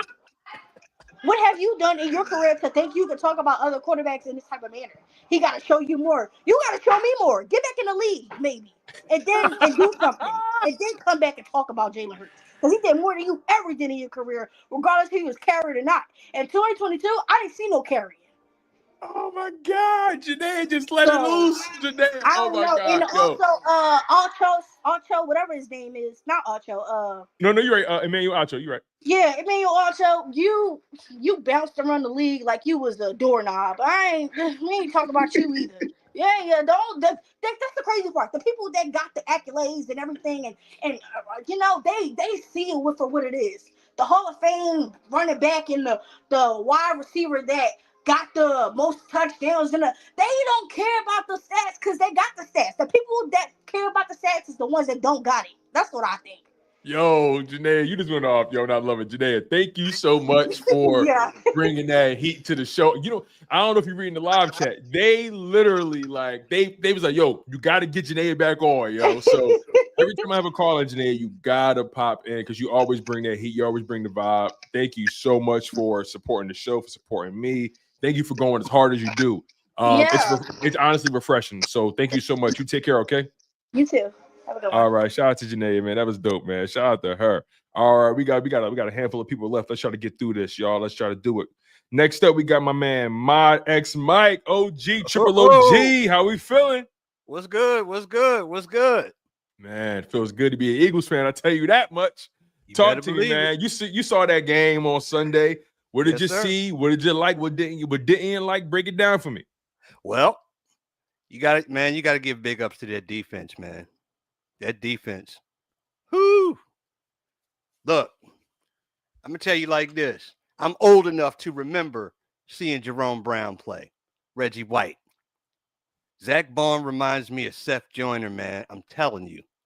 Wow. If you're old enough to remember, that's heavy praise. That's when those guys were balling, Mike Pitts, all of those guys, Golick and all of those guys, man. All they got to do is they got to get Jordan Davis there. They got to get Jordan Davis on Carter's level. Then you looking at that real 1-2 punch.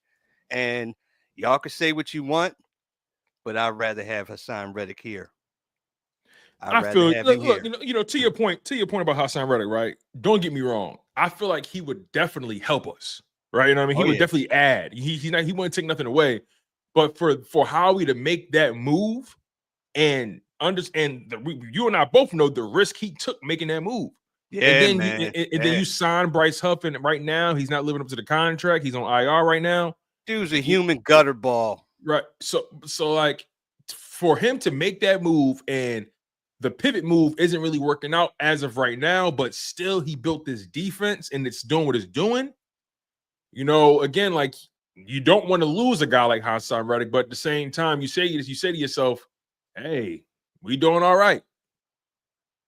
We're doing all right, man. But I'm telling you, man, just imagine if he was here. I feel you. Just imagine. I mean, like, look, we lost BG. Yeah. BG's coming back. I still believe that man is coming back.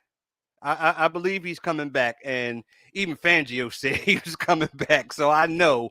I really believe he's coming back. But again, I would just love to have Hassan Reddick here to enjoy all of this, because for real, we got robbed in 2022. We got robbed. We got robbed. Man, I sometimes I try not to even. I know. Let myself get caught up in it. Well, but you know what it is. There were moments in that game where I said to myself, "Okay, I clearly see where y'all want this to go." I'll say that. Yep. So anyway, look, man. Again, how about Saquon Barkley? Cold-blooded. How about Saquon? Man, he got more rushing yards in the second half than most guys got through the whole season. Yeah, he's almost at 1,000 for the second half. Right there. And his total right now is 1,499. Yes. Man, again, I'm going to say this. I'm old enough to remember the last time the Sixers, the real Sixers, won their title. All right. And this, I see this. Dr. J had been trying hard for years to get his team over the hump. But when they got Moses Malone, Dr. J fell back. He didn't really have to do that much. I see that happening with Jalen Hurts. You got people in here talking about Durant and all of that. You know, they're comparing the Saquon thing coming to us with Durant. And Durant got over the hump when he went to Golden State. Durant wasn't going to win with Westbrook. He was not going to win with Westbrook. And so Barkley wasn't going to win with Daniel Jones up in New York with that terrible field. That's a good point. And, you're saying Saquon not only just doing the thing he's doing, like we said earlier, right? He leads the league in rushing right now, 1,499. And I would be honest with you, I don't think Derrick Henry is going to see number one ever again, because he had his chance, and that Rams game really took Saquon over the top, and Henry Henry hasn't had the most, like, the biggest games these past couple weeks. So it's allowed Saquon to close that gap. But if you just go down to, if you just look at this list of the top 5 rushers in the league right now, as far as yards, Saquon Barkley is number 1, and he's number 4 in just second half yards alone. Look at that, 982 in just the second half. That's which brings me to this point, right? He has to be MVP. He has to be. Look, he breaks Eric Dickerson's record. You better give it to him. If you don't, you're going down just like the NBA, because it's a farce. It's a farce. I mean, I don't see how they could not give him the MVP if he breaks that Eric Dickerson record. And Eric Dickerson said this morning, go for it, break it. Eric Dickerson said that this morning. Go for it, man. Break that record. You got to give it to him, man. And that record has stood since the 80s? Over 40 years. Over 40 years. That's not, and you're essentially kind of you're in the passing league right now. I mean, obviously Saquon, Derrick Henry, Josh Jacobson, and Aaron Jones in Minnesota has really shifted the paradigm in terms of how teams are viewing the running back position now. But this is still relatively a passing league. If he can break this record in this modern NFL, it might not ever get broken again if he break it. Because it's so hard to do, because your team has to really commit to running the ball. Yeah. And he's been able to do it in clutch moments, which is scary. Just a legit knockout punch, a home run hitter at any point. Look, you said last week, every time they give him the ball, I'm like, oh, he's about to break something. He about to break it. And Ken James, hell no, Pittsburgh is not beating us in our house. So knock it off. Ken James over in the chat talking about Pittsburgh gonna kick our ass. Hey, wait, Ken, you're a Green Bay fan, man. You can't even breathe the same air we breathe, man. Come on, man. We don't speak the same. Ken, we don't speak the same language. It's all good. It's all good. But Mod, I gotta ask you about this, right? Briefly we spoke about Fangio's impact on his defense, but just talk about the coaching staff and how they've been handling this winning streak and the decisions they've been making. I mean, Nick Sirianni is somebody that's been getting criticized a lot throughout his career, especially coming off of the way last season ended, and then even coming into this season. And he had moments of weakness, right? And then ever since he shaved his head, they haven't lost a game. So I want to Well, get your perspective on Nick Sirianni and this coaching staff as a whole, and how they made an impact on this young roster. Well, when we went 2-2, I had my doubts, and he up there arguing with fans and all that kind of stuff, and making those ridiculous decisions that he was making, going for 2 and all this crap when he wasn't supposed to be doing it. But since then, he's toned down. After them boys pulled him in the office and said, "Yo, man, you got to straighten up." I think those guys straighten him up. I had my questions about Fangio when we were 2-2. Like, what the hell are y'all doing down there? Mm-hmm. But since then, you know, you have to look at it from this point. And that's one thing about Philly fans, boy. When we don't get it the way we want it, and it doesn't matter what part of the season is in. Look, everybody start yelling, "All right, we got to fire everybody and bring somebody in here." Grab your pitchforks and your torches. You feel me? So I'm not going to lie. I was one of them dudes because I'm like, what the hell are y'all doing? But it takes time for this team to gel, and they have done that after that bye week, and we have been kicking the NFL's ass. But this is why it pays to be an Eagles fan, because I don't care what nobody says. There's no fan base in football that holds their organization, not the team, the organization, accountable like Philly fans do. Because at the end of the day, listen, I'm always going to be on the side of the people. We spend too much. We spend too much money on parking. We spend too much money on concessions. We spend too much money on jerseys and all this merchandise and all this artwork that we use. We spend too much money on the tickets. You feel like we, as a fan base, we invest. So we tailgate in sub-degree weather. Like, you know what I mean? We be outside. Oh, man. Have you ever been to a tailgate? I'm born and raised in Philly. Like, I just recently moved to Texas last year. Born and raised in Philly all my life.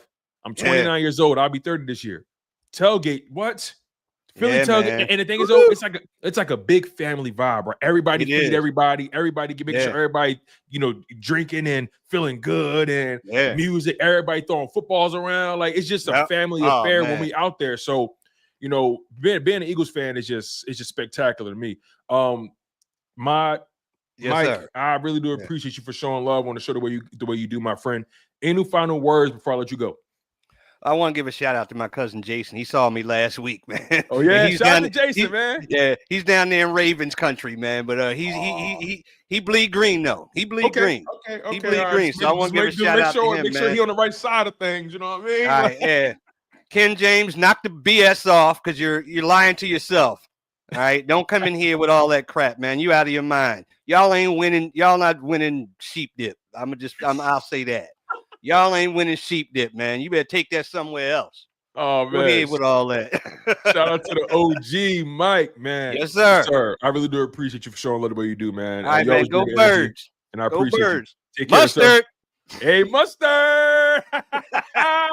Shout out to the big dog, man. Shout out to him. All right, we keeping this ball rolling. Where my man at? Let's bring in this guy. Always show love. Where is he? Big Dog Reese. Yo, what's up, Tone? How you feeling, family? Man, I feel good, man. We're in a good position, man. How you feeling? Man, I feel like $1 million, Big Dog. We 10-2. We on our way to the big one, baby. Bro. I'm gonna be honest with you. I look at the landscape, and I say to myself, they all food. Yes, sir. They all food. Yes, sir. You feel what I'm saying? I'm talking Thanksgiving. Like, I'm seeing sides. I'm seeing the protein. Listen, they food, Reese. They food. And they don't realize that we didn't come to the party yet. But they don't realize, though, we came to take home platters for the whole family. You feel me? Man, I feel you, man. I've been trying to tell people that, man. They're not hearing us, man. I've been trying to tell people that I haven't feared no team up until this point, man. Like, Baltimore, they're a great team. Lamar, MV3. You know what I'm saying? But at the same time, man, I got so much confidence and so much faith in who he is as an organization, who he is as a team. Because Jalen Hurts, man, he is just so poised as a man first. You know what I'm saying? As a man, as a leader, as a quarterback. I watch all the quarterbacks throughout the league, how they lose their composure when they down. You know what I'm saying? But we could be down 10 points, 12 points, and we're going to hold it together. We're going to come back as a team, and we're playing together as a team. And that just shows who we are as a team, man. And we overcome a lot of stuff, man. You know what I'm talking about? After Sunday's game, even after the win that we did, it's like they'll still talk about how many times Tucker missed a kick. You know how many times we had to overcome Jake Elliott missing kicks? You know what I'm saying? Here's the thing. To your point, though, to your point about the Justin Tucker thing, that's been him all year. So that shouldn't be like some sort of like, oh, we got fortunate that he missed against us. He's been missing against everybody. Everybody. You know what I'm saying? But you have an MVP quarterback. He should be able to put his team on his back and overcome that. Jalen Hurts has done that several times. We had to overcome Sirianni mistakes. We had to overcome our own mistakes. And he's overcome that and put the team on his back. People acting like we drafted Saquon. We went to the Super Bowl without Saquon. We've won games without Saquon. We've come back from 4 different games down by 10 and overcame that and beat several games. You know what I'm saying? Even in that same game, Tone, it's like we were down by 10 and he had to throw the ball down the field and throw it past the Gardner to put points on the board before Saquon even got going. People tend to forget that Jalen Hurts can throw the ball. Like, we can do this without Saquon, but Saquon was the missing piece. And that's the cherry on the top that they can't understand how we can do it. You know what I'm saying? Jalen Hurts don't have to work that hard. You know what I'm saying? It's about working smarter. It's about working smarter, not harder. And they hate it. They hate that, bro. Hate it. Bro, you know what I always say? I always say to your point, where I always say people for some reason are obsessed with quarterback suffering. Why are we so hell-bent on trying to see if a guy can carry everybody? Why do you want that stress? You know what I mean? Like, I was taught to work smarter, not harder, right? I was taught that if I couldn't do something, delegate, find somebody or pay somebody that could do it. You know what I'm saying? Or learn how to do it yourself. But time is money, right? So you delegate. Like, I just don't understand the logic they use sometimes when it comes to this game of football. But listen, man, all I know is when you're 10-2 and you breathing down the number 1 seed's neck, they can't say nothing else about you. Like, I'm watching some of these shows and I'm saying to myself, y'all running out of ammo. First it was the Commanders. Then it was supposed to be the Rams. Then it was supposed to be this team to knock us off. The Ravens supposed to do it. Who's left on the schedule? The Steelers. I think we can smoke them. Yeah, we can. I believe that, brother. I believe we can smoke them. And it's just like me and you talked about last time. It's like now they're going to depend on TJ Watt. It's like they're going to depend on somebody else every week. Every week it's a different narrative. Just like you talked about earlier when you was on the stream, they were talking about it on the facility. It's like, what are we hiding? Why we got to be hiding something? You know what I'm saying? They come up with a new narrative every single week about my man Shady was like, you know what? He was like, you know, I can't do this no more, yo. Y'all just he said we talking about fantasy football in the facilities. We serious? Like, I was serious. Like, yeah. But James had a great take because he like, man, I'm taking Patrick Mahomes and Hurts because they win. They winning and they're consistent with winning. You know what I'm saying? It's like Hurts is consistent. His stats is the same as Josh Allen. He got more touchdowns than Jared Goff, but y'all praising all these other quarterbacks. And Jalen Hurts' win percentage is good. He been winning since he got in the league. You know what I'm saying? Like, why y'all keep trying to come up with excuses? You know what I'm saying? Like, we win. You know what I'm saying? We win. That's what we do. And now we look better than we did in 2017. We look better than we did in 2022. And we're going to smoke. And we're going to smoke the Detroit Lions. They're not ready, man. They're not ready, man. I'm telling you, man, we're going to smoke them, man. And they got the Bills next, and they got Green Bay Packers on Thursday. They're going to take one of them losses. Yo, for sure. And I've been saying this for, like, even before the Ravens game. I think I said this on our pregame show with my man, Coach Marcus. I think I said it there, and I said it a couple times. I felt like the Ravens were running into a buzzsaw. Right. And I feel like that from everybody else going forward. You're running into a team that's arguably the hottest in football, a team that has the most concrete identity in football, a team that does the simple things at an elite level. I mean, an elite defense, an elite running game, an elite offensive line. You have a top 10 quarterback. You have an elite wide receiver tandem. You have a top 10 tight end. You have arguably one of the most dominant interior defensive lines.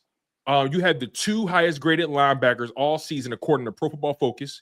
And I know Pro Football Focus is not the end-all be-all, but it gives you a nice little reference point to see how somebody's doing.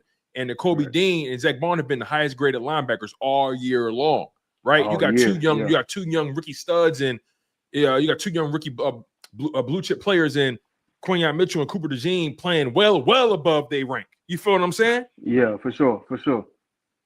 And with the Ravens, man, what I learned about the Ravens is they thrive off of explosive plays, and we did not allow that. They don't have the patience to drive down the field, and that's the difference in us. Interesting.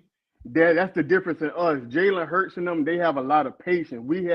That's why we take off so much time off the clock. We can drive down the field, and we got the patience to go down the field and score. Lamar and them, they thrive off of explosive plays. They didn't pay attention to the fact that we could keep two high safeties down the field. They thought we wasn't going to do that and worry about Derrick Henry. But we got the firepower on the line to rush the quarterback, and they thought we couldn't. Again, we sacked by committee. We don't have no big name edge rusher, you know what I'm saying, that they got the plan for or anything like that. So they didn't expect that. We sacked Lamar 3 times in that game. You know what I'm saying? So they didn't know. And Jalen Carter, they couldn't even stop him. Bro, he get held every play, bro. Like it's just held every play. Every play, man. Reese, brother, thank you so much for always coming in with the heat, man. Always bringing that perspective. I really do appreciate you, man, for holding it down the way you do. Any final words before I let you go? Man, no final word, man. I just always appreciate you for accepting me, man. Keep doing all the good work, man. I'm gonna keep following you, keep watching you. You keep it up, Thank man. You. Hey, go Birds, man. We doing our thing, baby. Shout out to my guy, Big Dog Reese. Go Birds, Big Dog. You take care, all right? Yeah, you too, brother. All right.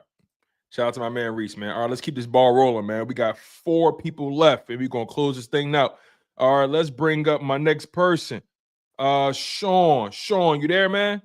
Yo, what's up with you? What's up, dog? What's up, Shiz? Yo, go Birds, dog. What's up, Tone? What's up with you? I feel good, man. It feels good to be an Eagles fan. Talk to me. Dog. What's on your mind when it comes to these Eagles, man? How you feeling? Yo, I went to the game, bro. I went to the game. You was at the B-More game? I was there on the first row. All right, hold on. I need you to hold on. Yeah. I saw everything, bro. I need you to break it down for me, though. Yeah. Everybody that went before me, they was talking, they talk, bro. They was talking, they talk. But watching those guys live, man, my first live game away, I couldn't miss this one, man. Big ass birthday present, man. You know what I'm saying? Out for real. Happy belated birthday, my man. Them boys was locked in, bro. For real. When I say I looked at the pregame, bro, Justin Tucker, like, he wasn't even out there kicking, man. Jake Elliott was the only one out there kicking on both field goals, bro. He only went out there when it was like 20 minutes left. He ain't throw up no grass. Man, everybody from pregame warm-up was locked in, bro. Locked in. I'm telling you. Man, the fan behind me and everybody else witnessed Jake Elliott practicing and making like 100 kick attempts, man. He was locked in. Everybody was, man. BG had them boys locked in on the bench. They was looking at plays every time. They ain't have time to like stand up, walk around. Everybody warming up, going over plays, man. They was locked in, bro. And watching that game, man, watching Saquon, man, just take off. They even put me on I caught the clip. They put me on the Eagles, Philadelphia Eagles clip, man, with this on the jump, man. I saw myself, bro. I was locked in, bro, for real. But man, I'm gonna keep this short and sweet, man. Cause I want everybody else to get on here, man. No, I feel you, but like I gotta ask you this before you go, bro, because you said a lot that I gotta peel the layers back a little bit.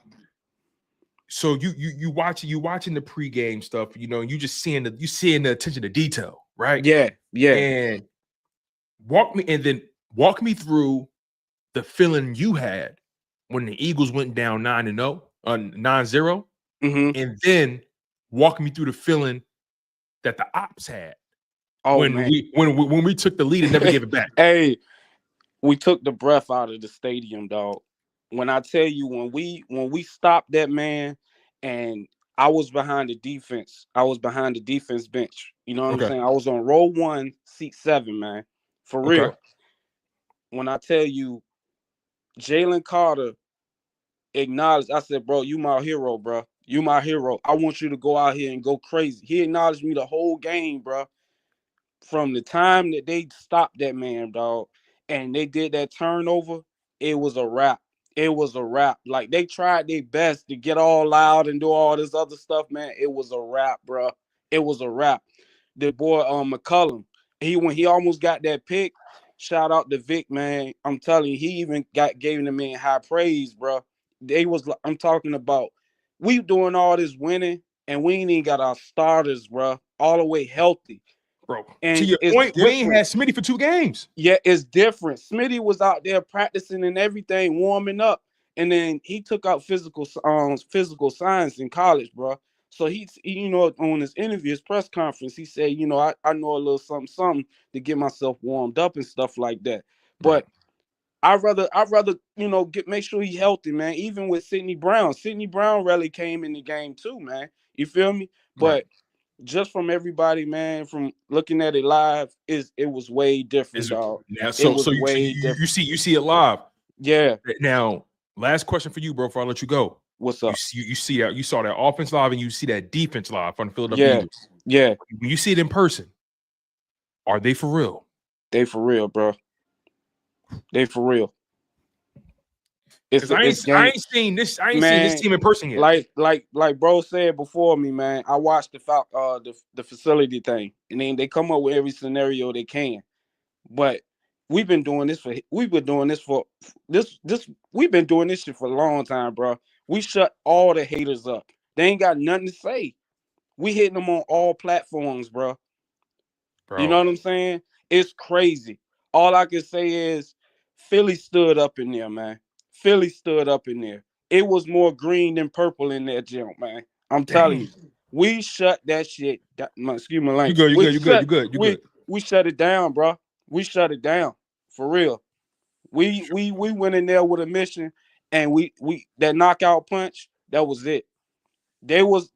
Fans was leaving the stadium right after that touchdown, bro. For real. We like that, bro. I just wanted to let you know. Man, I watched the game live myself, bro. I was on row 1, seat 7, behind the defensive bench. They for real, bro. We really like that. We like that. All right. That's all I got to say. Y'all heard bro. it. Y'all heard it Yes, here sir. first. Sean was at the game. Row 1. You said row 1, seat 6?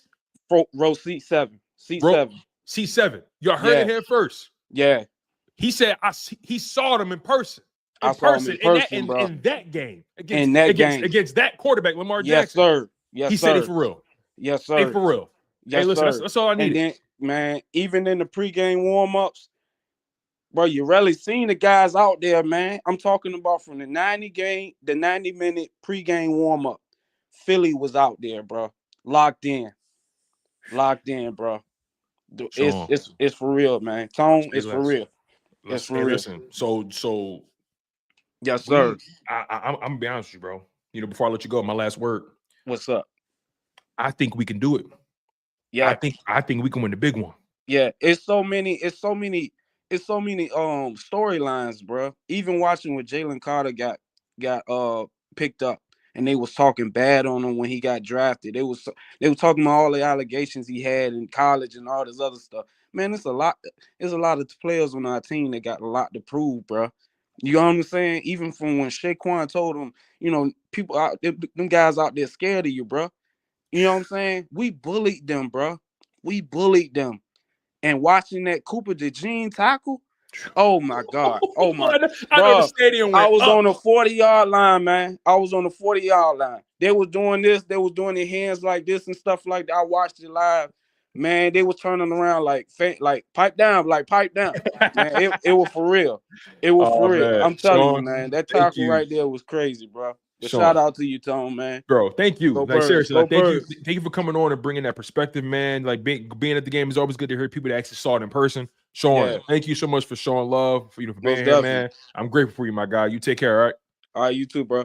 All right, shout out to my man Sean. And it ain't the only Sean in the building. It ain't the only one. You know what I mean?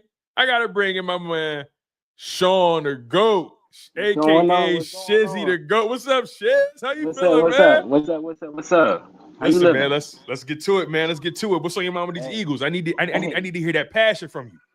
Hey, Dynasty? Oh, well, hold up. We gotta win it first. Hey, no, we building a dynasty. We don't won a Super Bowl.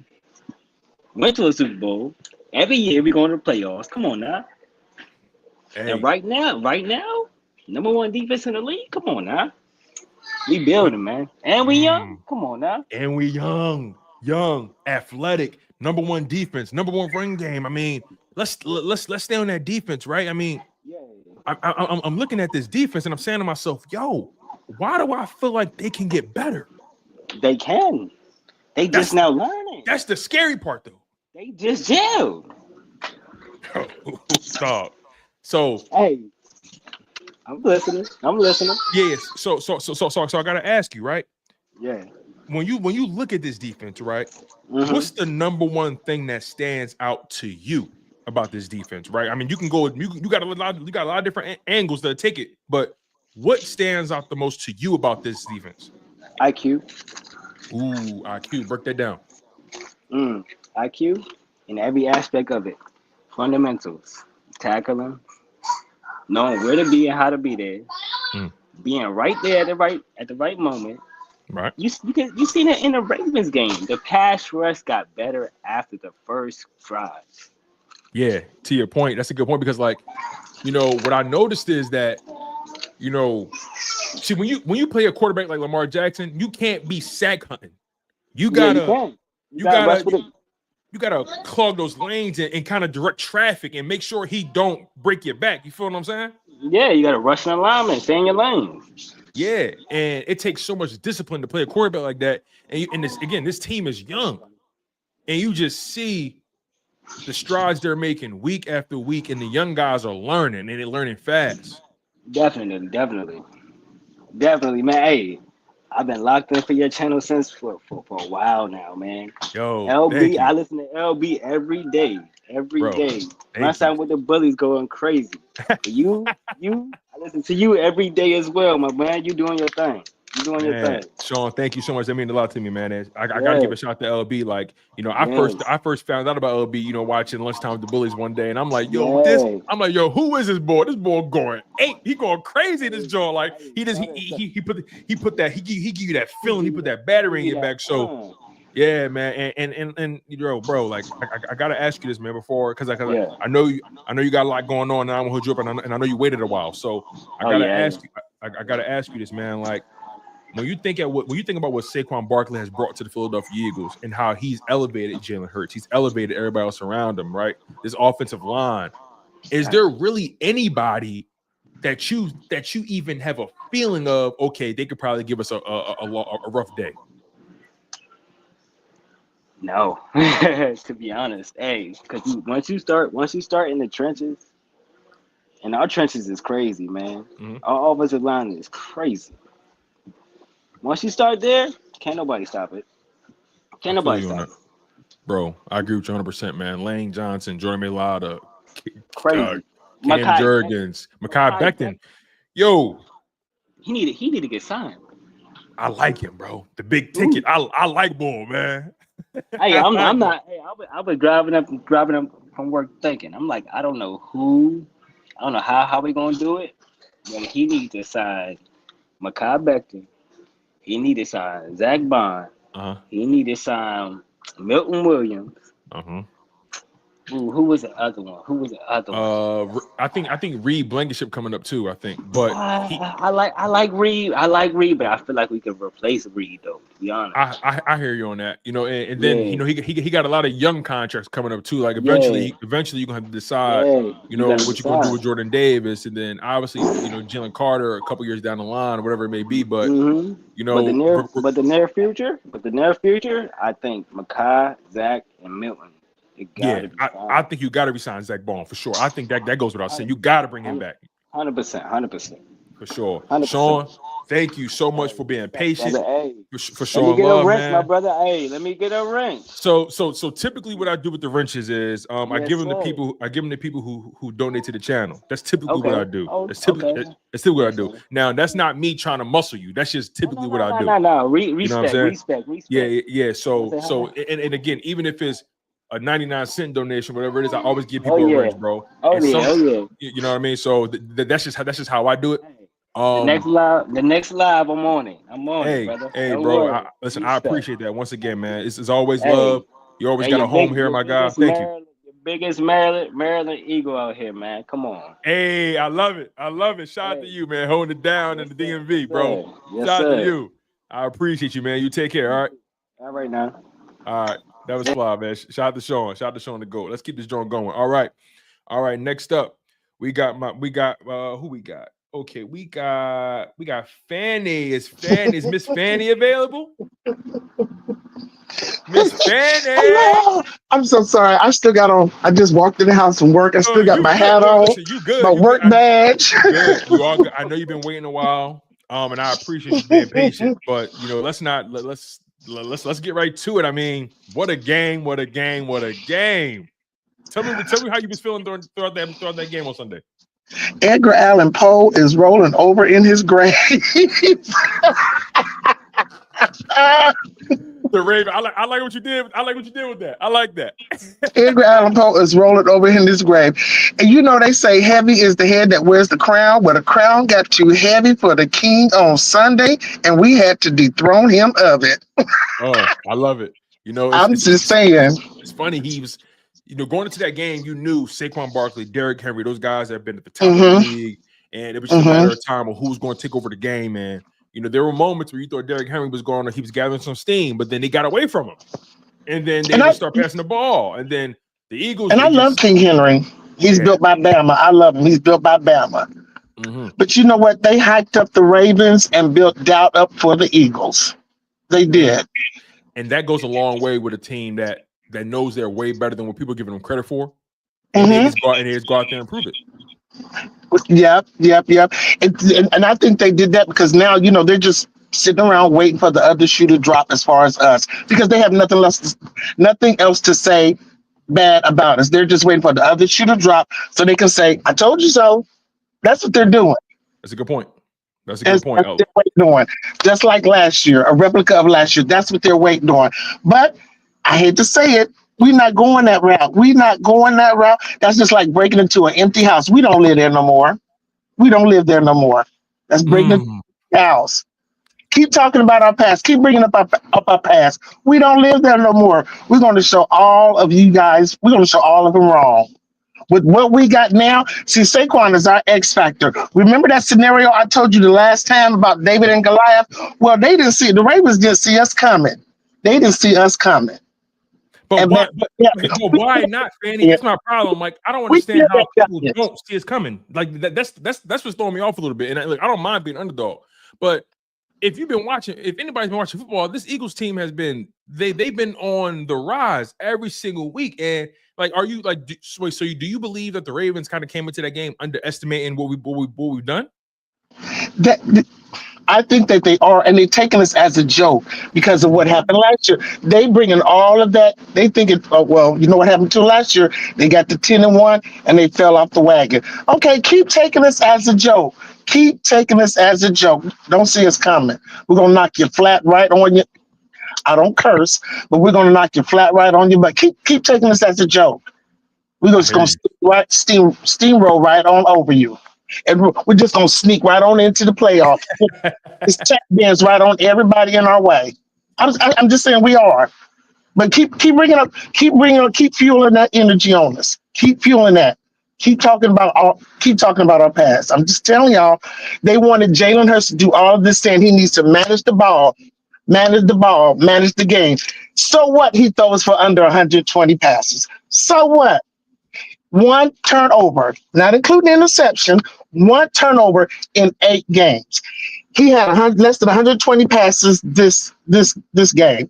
Yep. The yards, hundreds. I think he had 111 yards, 115 yards, something like that. And last game he had close to 307 yards. Okay, so what? A win is a win. He's managing his game and he's managing his ball. He's taking control of his team. What else do you want? What else do you want the man to do? What else do you want him to do? And that's the thing that kind of blows my mind a little bit. It's like this man wins football games. He has a 44-19 career record as a starter. You would think he would be one of the more respected. And again, nobody's saying from a pure talent perspective, nobody's saying he Mahomes. Nobody's saying that. But when somebody is winning like he's been winning, you ain't got no choice but to respect it. But for some reason, that's hard for people to do. when it comes to him. Emmanuel Acho said, if you take away everything that happened in the game, the win, he said, with the eye test, Lamar outballed Hurts on stats and this and that and other. I said, okay, Acho, with my eye test, the score said 24-19. That's what my eye test said. I don't know about yours. I know that's right. I know that's right, man. Because listen, everybody want to say, what if you take this and this? Everybody love playing a hypothetical game with us. They love playing that hypothetical game. Oh, what if? Or how about? Nah, let's talk about what is. Let's talk about what is. Well, if Justin Tucker was on his game, the score wouldn't be okay. In real time, we beat the Ravens by 2 scores. We're not counting that garbage touchdown in under the last 2 minutes. That don't count. They did that to pad their stats. We beat y'all by 2 scores in real time, not garbage time. Miss me with that nonsense. Facts. I agree with you. I agree with you 100%, Fanny. Before I let you go, again, I gotta ask you, when you look at this team and you think about the landscape and all of the teams that are playing at a high level, right? Obviously we think the Eagles are contenders to win it all, but I think we're going to finish the deal. I really believe that. What's your confidence level with this Eagles team as far as once they get deep into the playoffs and that big game? Do you think they got everything it takes to win that big game? This team is Teflon tough. Now, when you were a kid, have you ever had a Tonka truck? Yes, I did actually. I did have a Tonka truck. I don't know if it was Tonka officially, you know what I mean? But it was one of those trucks, If you were a kid, a Tonka truck, it was one of the hardest trucks to ever destroyed. Destroyed. You couldn't tear it up. You could throw it out in the street and run over it, and you could never tear it up. Dismember it, put a dent in it, or nothing. That's how I feel about this defense. It is Tonka tough. And it's tough. Like Ford tough. I love it. Fanny, I love it. Thank you so much for supporting the show. Thank you for always making yourself available. Thank you for being patient. Because I try. My goal is when I do these call-in shows, I can easily just take the first 5 or 10 people and then call it a show. But I want to try to give everybody who locks in, anybody who's waiting, I try to give everybody, the floor and as much time as I can, as I can afford them. And I just appreciate you for being patient. Wait a minute, let me tell you how long I waited. I'm telling you how long I waited. And for one thing, I'm well over an hour. I know that for a fact. Wait a minute, I clocked out because I drive 30 minutes from work. So I called before I left work, got on the highway, right? And I got home probably about 5:30, and I left work at 4:45. Oh man, well, I'm glad I was able to get you. I was able to catch you. I know that Ohio weather is not treating you well. So I appreciate you for just being patient, as being a loyal supporter. It means a lot to me. Fanny, thank you so much. You take care, okay? Have a great week. Thank you. Thank you too. Shout out to Fanny. And last but not least, got to bring up my man. You know what I'm saying? Got to bring in Big Romeo. Rome, you there, man? Yeah, hold on. Hey, there we go. Rome is back. You know what I mean? What's going on, Brody? My man stayed chilling like a villain. So Rome, talk to me, man. You watched that Ravens game, Eagles Ravens. That was an interesting game. I don't think neither team played their best version of football, but I think we saw that defense prove that they are the elite defense in the league, one of the elite defenses in the league. What's your thoughts? Nah, for sure. I think I said like 2 weeks ago when I called in, like that we seen this defense grow up in front of our face, with all the young guys and a mix of the vets. And yeah, that's coming to fruition like every week, and it's getting stronger because that defensive line, it looked different. It like last week it looked different, like in a good way. Like they was all like it was a defensive line, like they was attacking with urgency and they was getting upfield, maintaining their lanes. And then when Lamar would try to escape, they would bend back, they would circle back, and you know what I'm saying? They was all like, I feel like they was rushing as a group. Whereas earlier in the season, that was a big mistake in the way we was rushing. We was rushing kind of like individually, but now it's like a collective. Now we're collapsing the pocket, we're squeezing the pocket. And I think that's gonna be a big problem for a lot of quarterbacks, because I mean, if it was a big deal for Lamar, one of the best escape artists in the game, I mean, we ain't gonna see another Lamar this year. So, I mean, unless it's in the bowl, but I mean, this defense is crazy, man. I like the way we breaking on the ball. I like the way we keeping everything in front of us and attacking aggressively. Like, yeah, I'm No, loving that's it, a sir. good point because like I think I talked about it too a little bit. The whole idea that when you really looked at that schedule, you knew that the one quarterback that would probably be the hardest to game plan for was Lamar Jackson because of his ability to not only pass the ball but run the ball, and he could extend plays. And obviously they got Derrick Henry.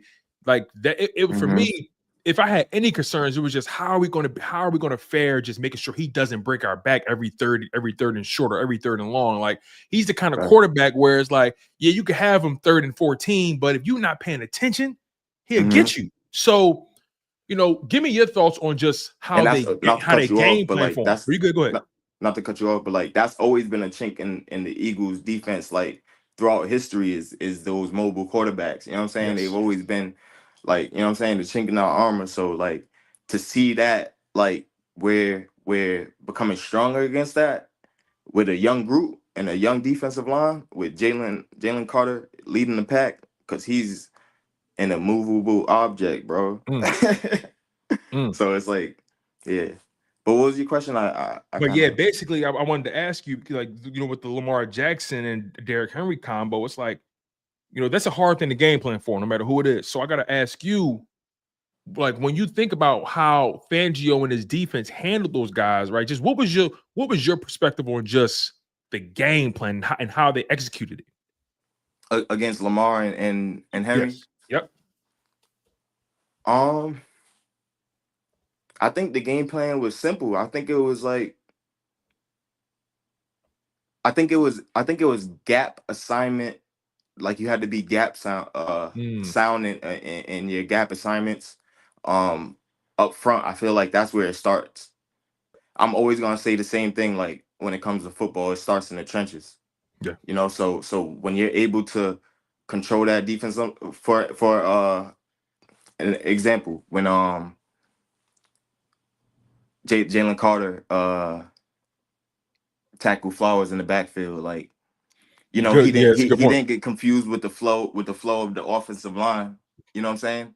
We remained sound and he went upfield. You know what I'm saying? Like, because honestly, as simple as that play as Jalen Carter made it seem, he could have easily went with the pulling tackle, and now that sets the edge alone just because he gave up the edge.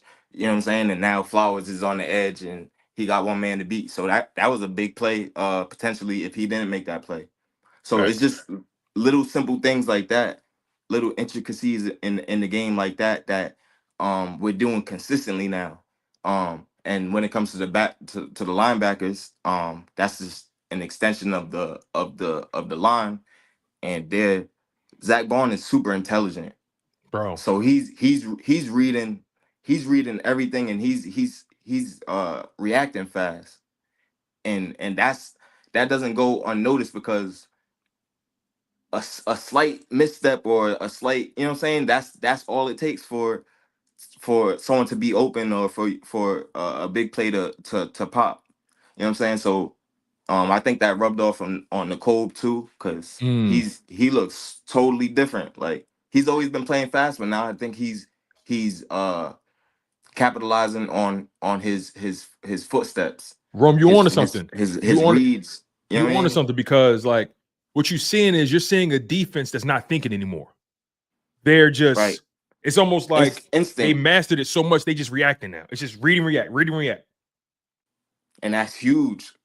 That's huge, because when you think, and I feel like there's still players on the defense that are thinking too much, like Avante. Like he's, you know what I'm saying, you know what I'm saying, like Avante, you got the attributes to be good, like, you know what I'm saying, trusting that, like, but overall, we're flying around, we're communicating, and we're just reacting opposed to thinking. And I think that uh you have to give a major shout out to Fangio, because it all starts in practice.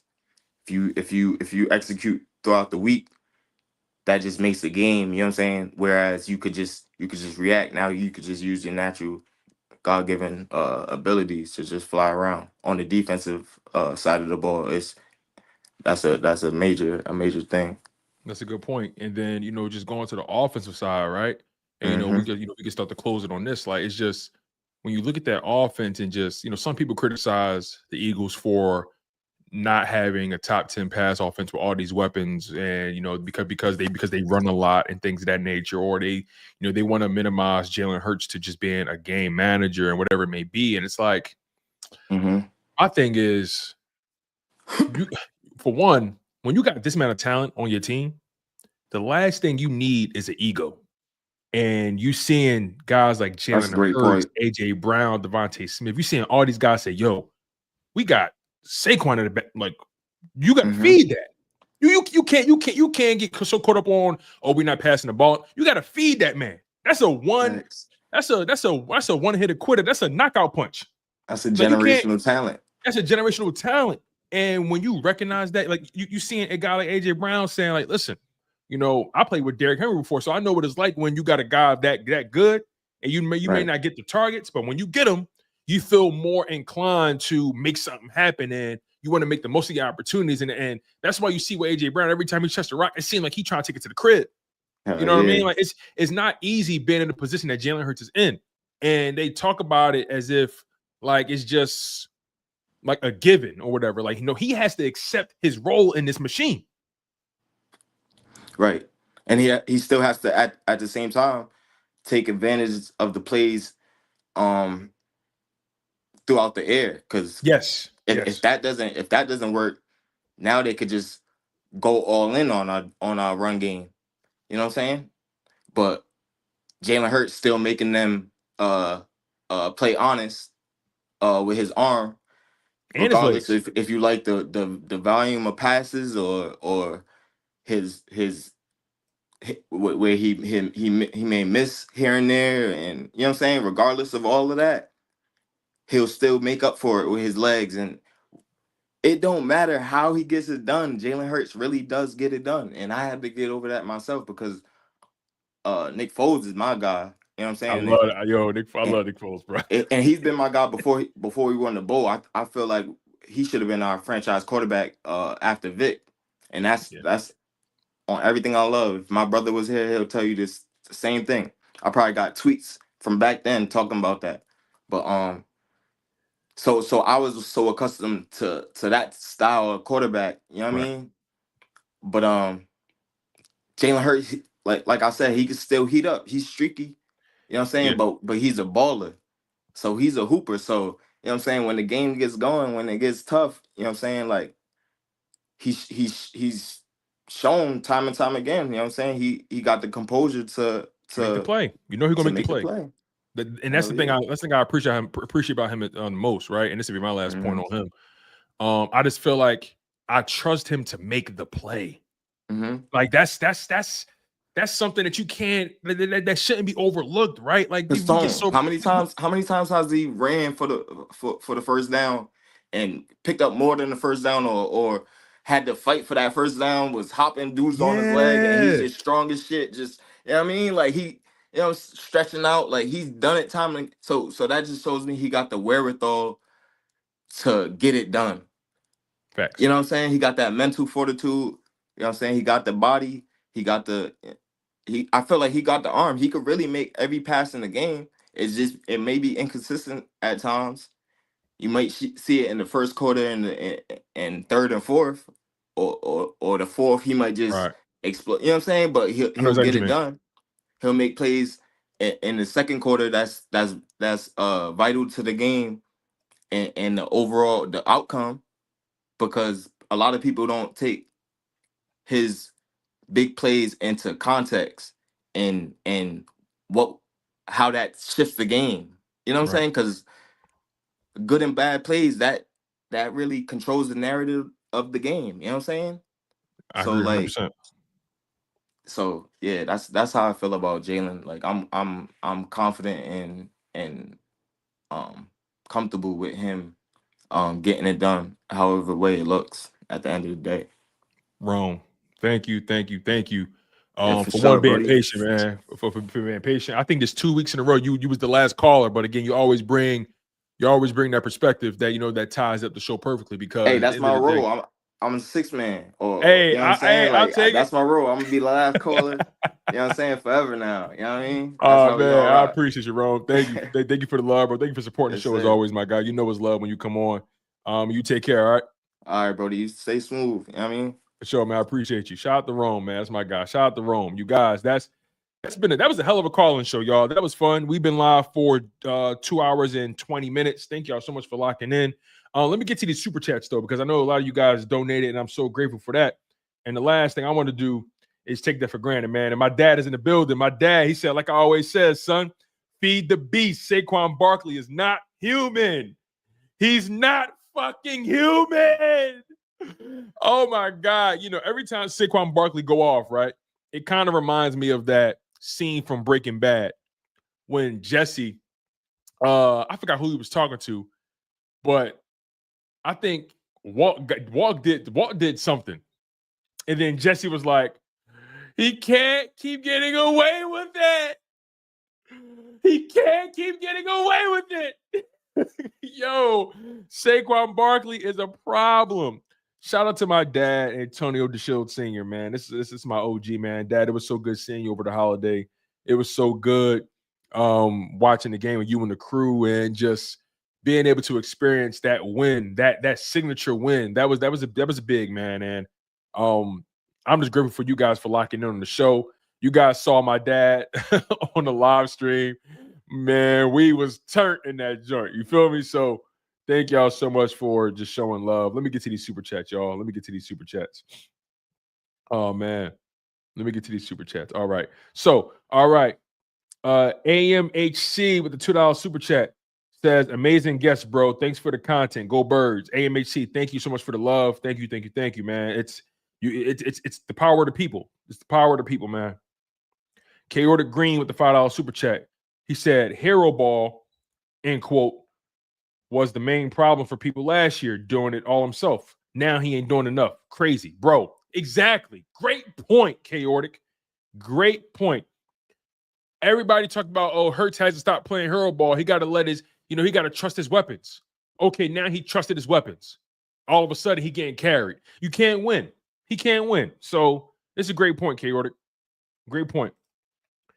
Private McClunky with the $4.99 super. Thank you, my friend. He said Jalen Hurts brought us back down 10 4 times last year. Let that man have a season where he doesn't have to do everything. Yo, facts.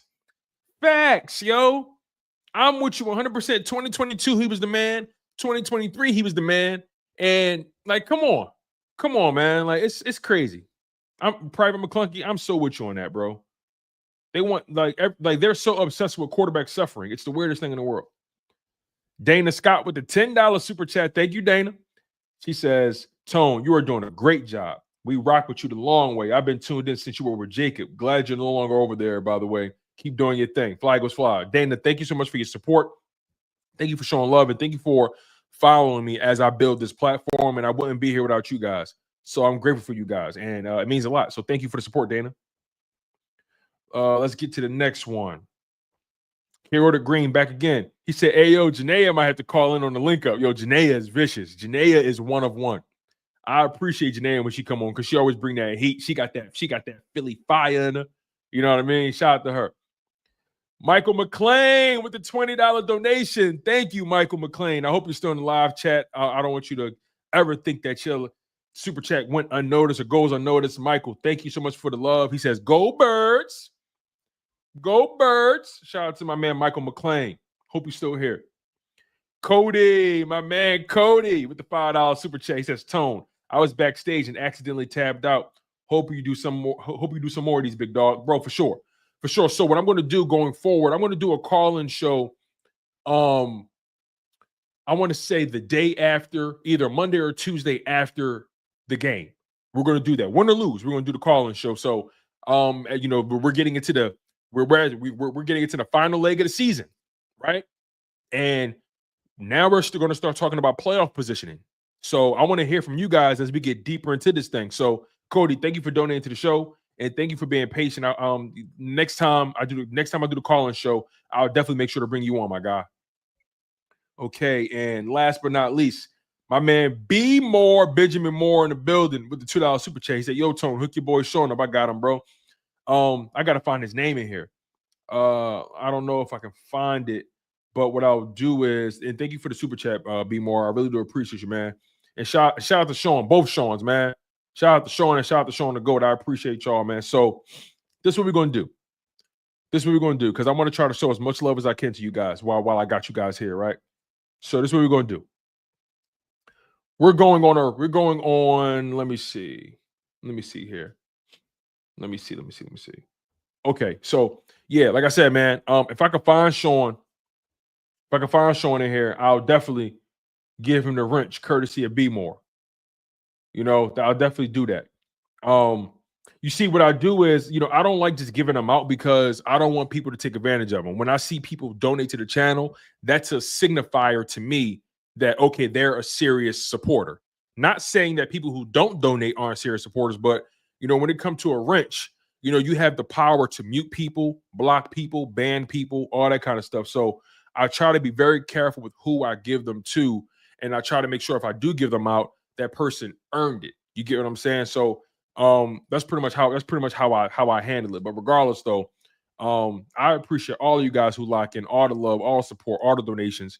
It goes a long way with me. And I definitely don't take it for granted. But make sure you guys smash that like button. Make sure you guys are subscribed to Chalk It Up Sports, where no matter if we win or if we lose, we just got to charge it to the game. Your Philadelphia Eagles are 10-2. Philly 007 with the $9.99 super chat. Thank you, 007. Thank you, man. I appreciate that. Man, he said, just showing love, Tone. Man, that's fly. Thank you. So, yeah, you guys, your Philadelphia Eagles are 10-2. 10-2. 5 games left.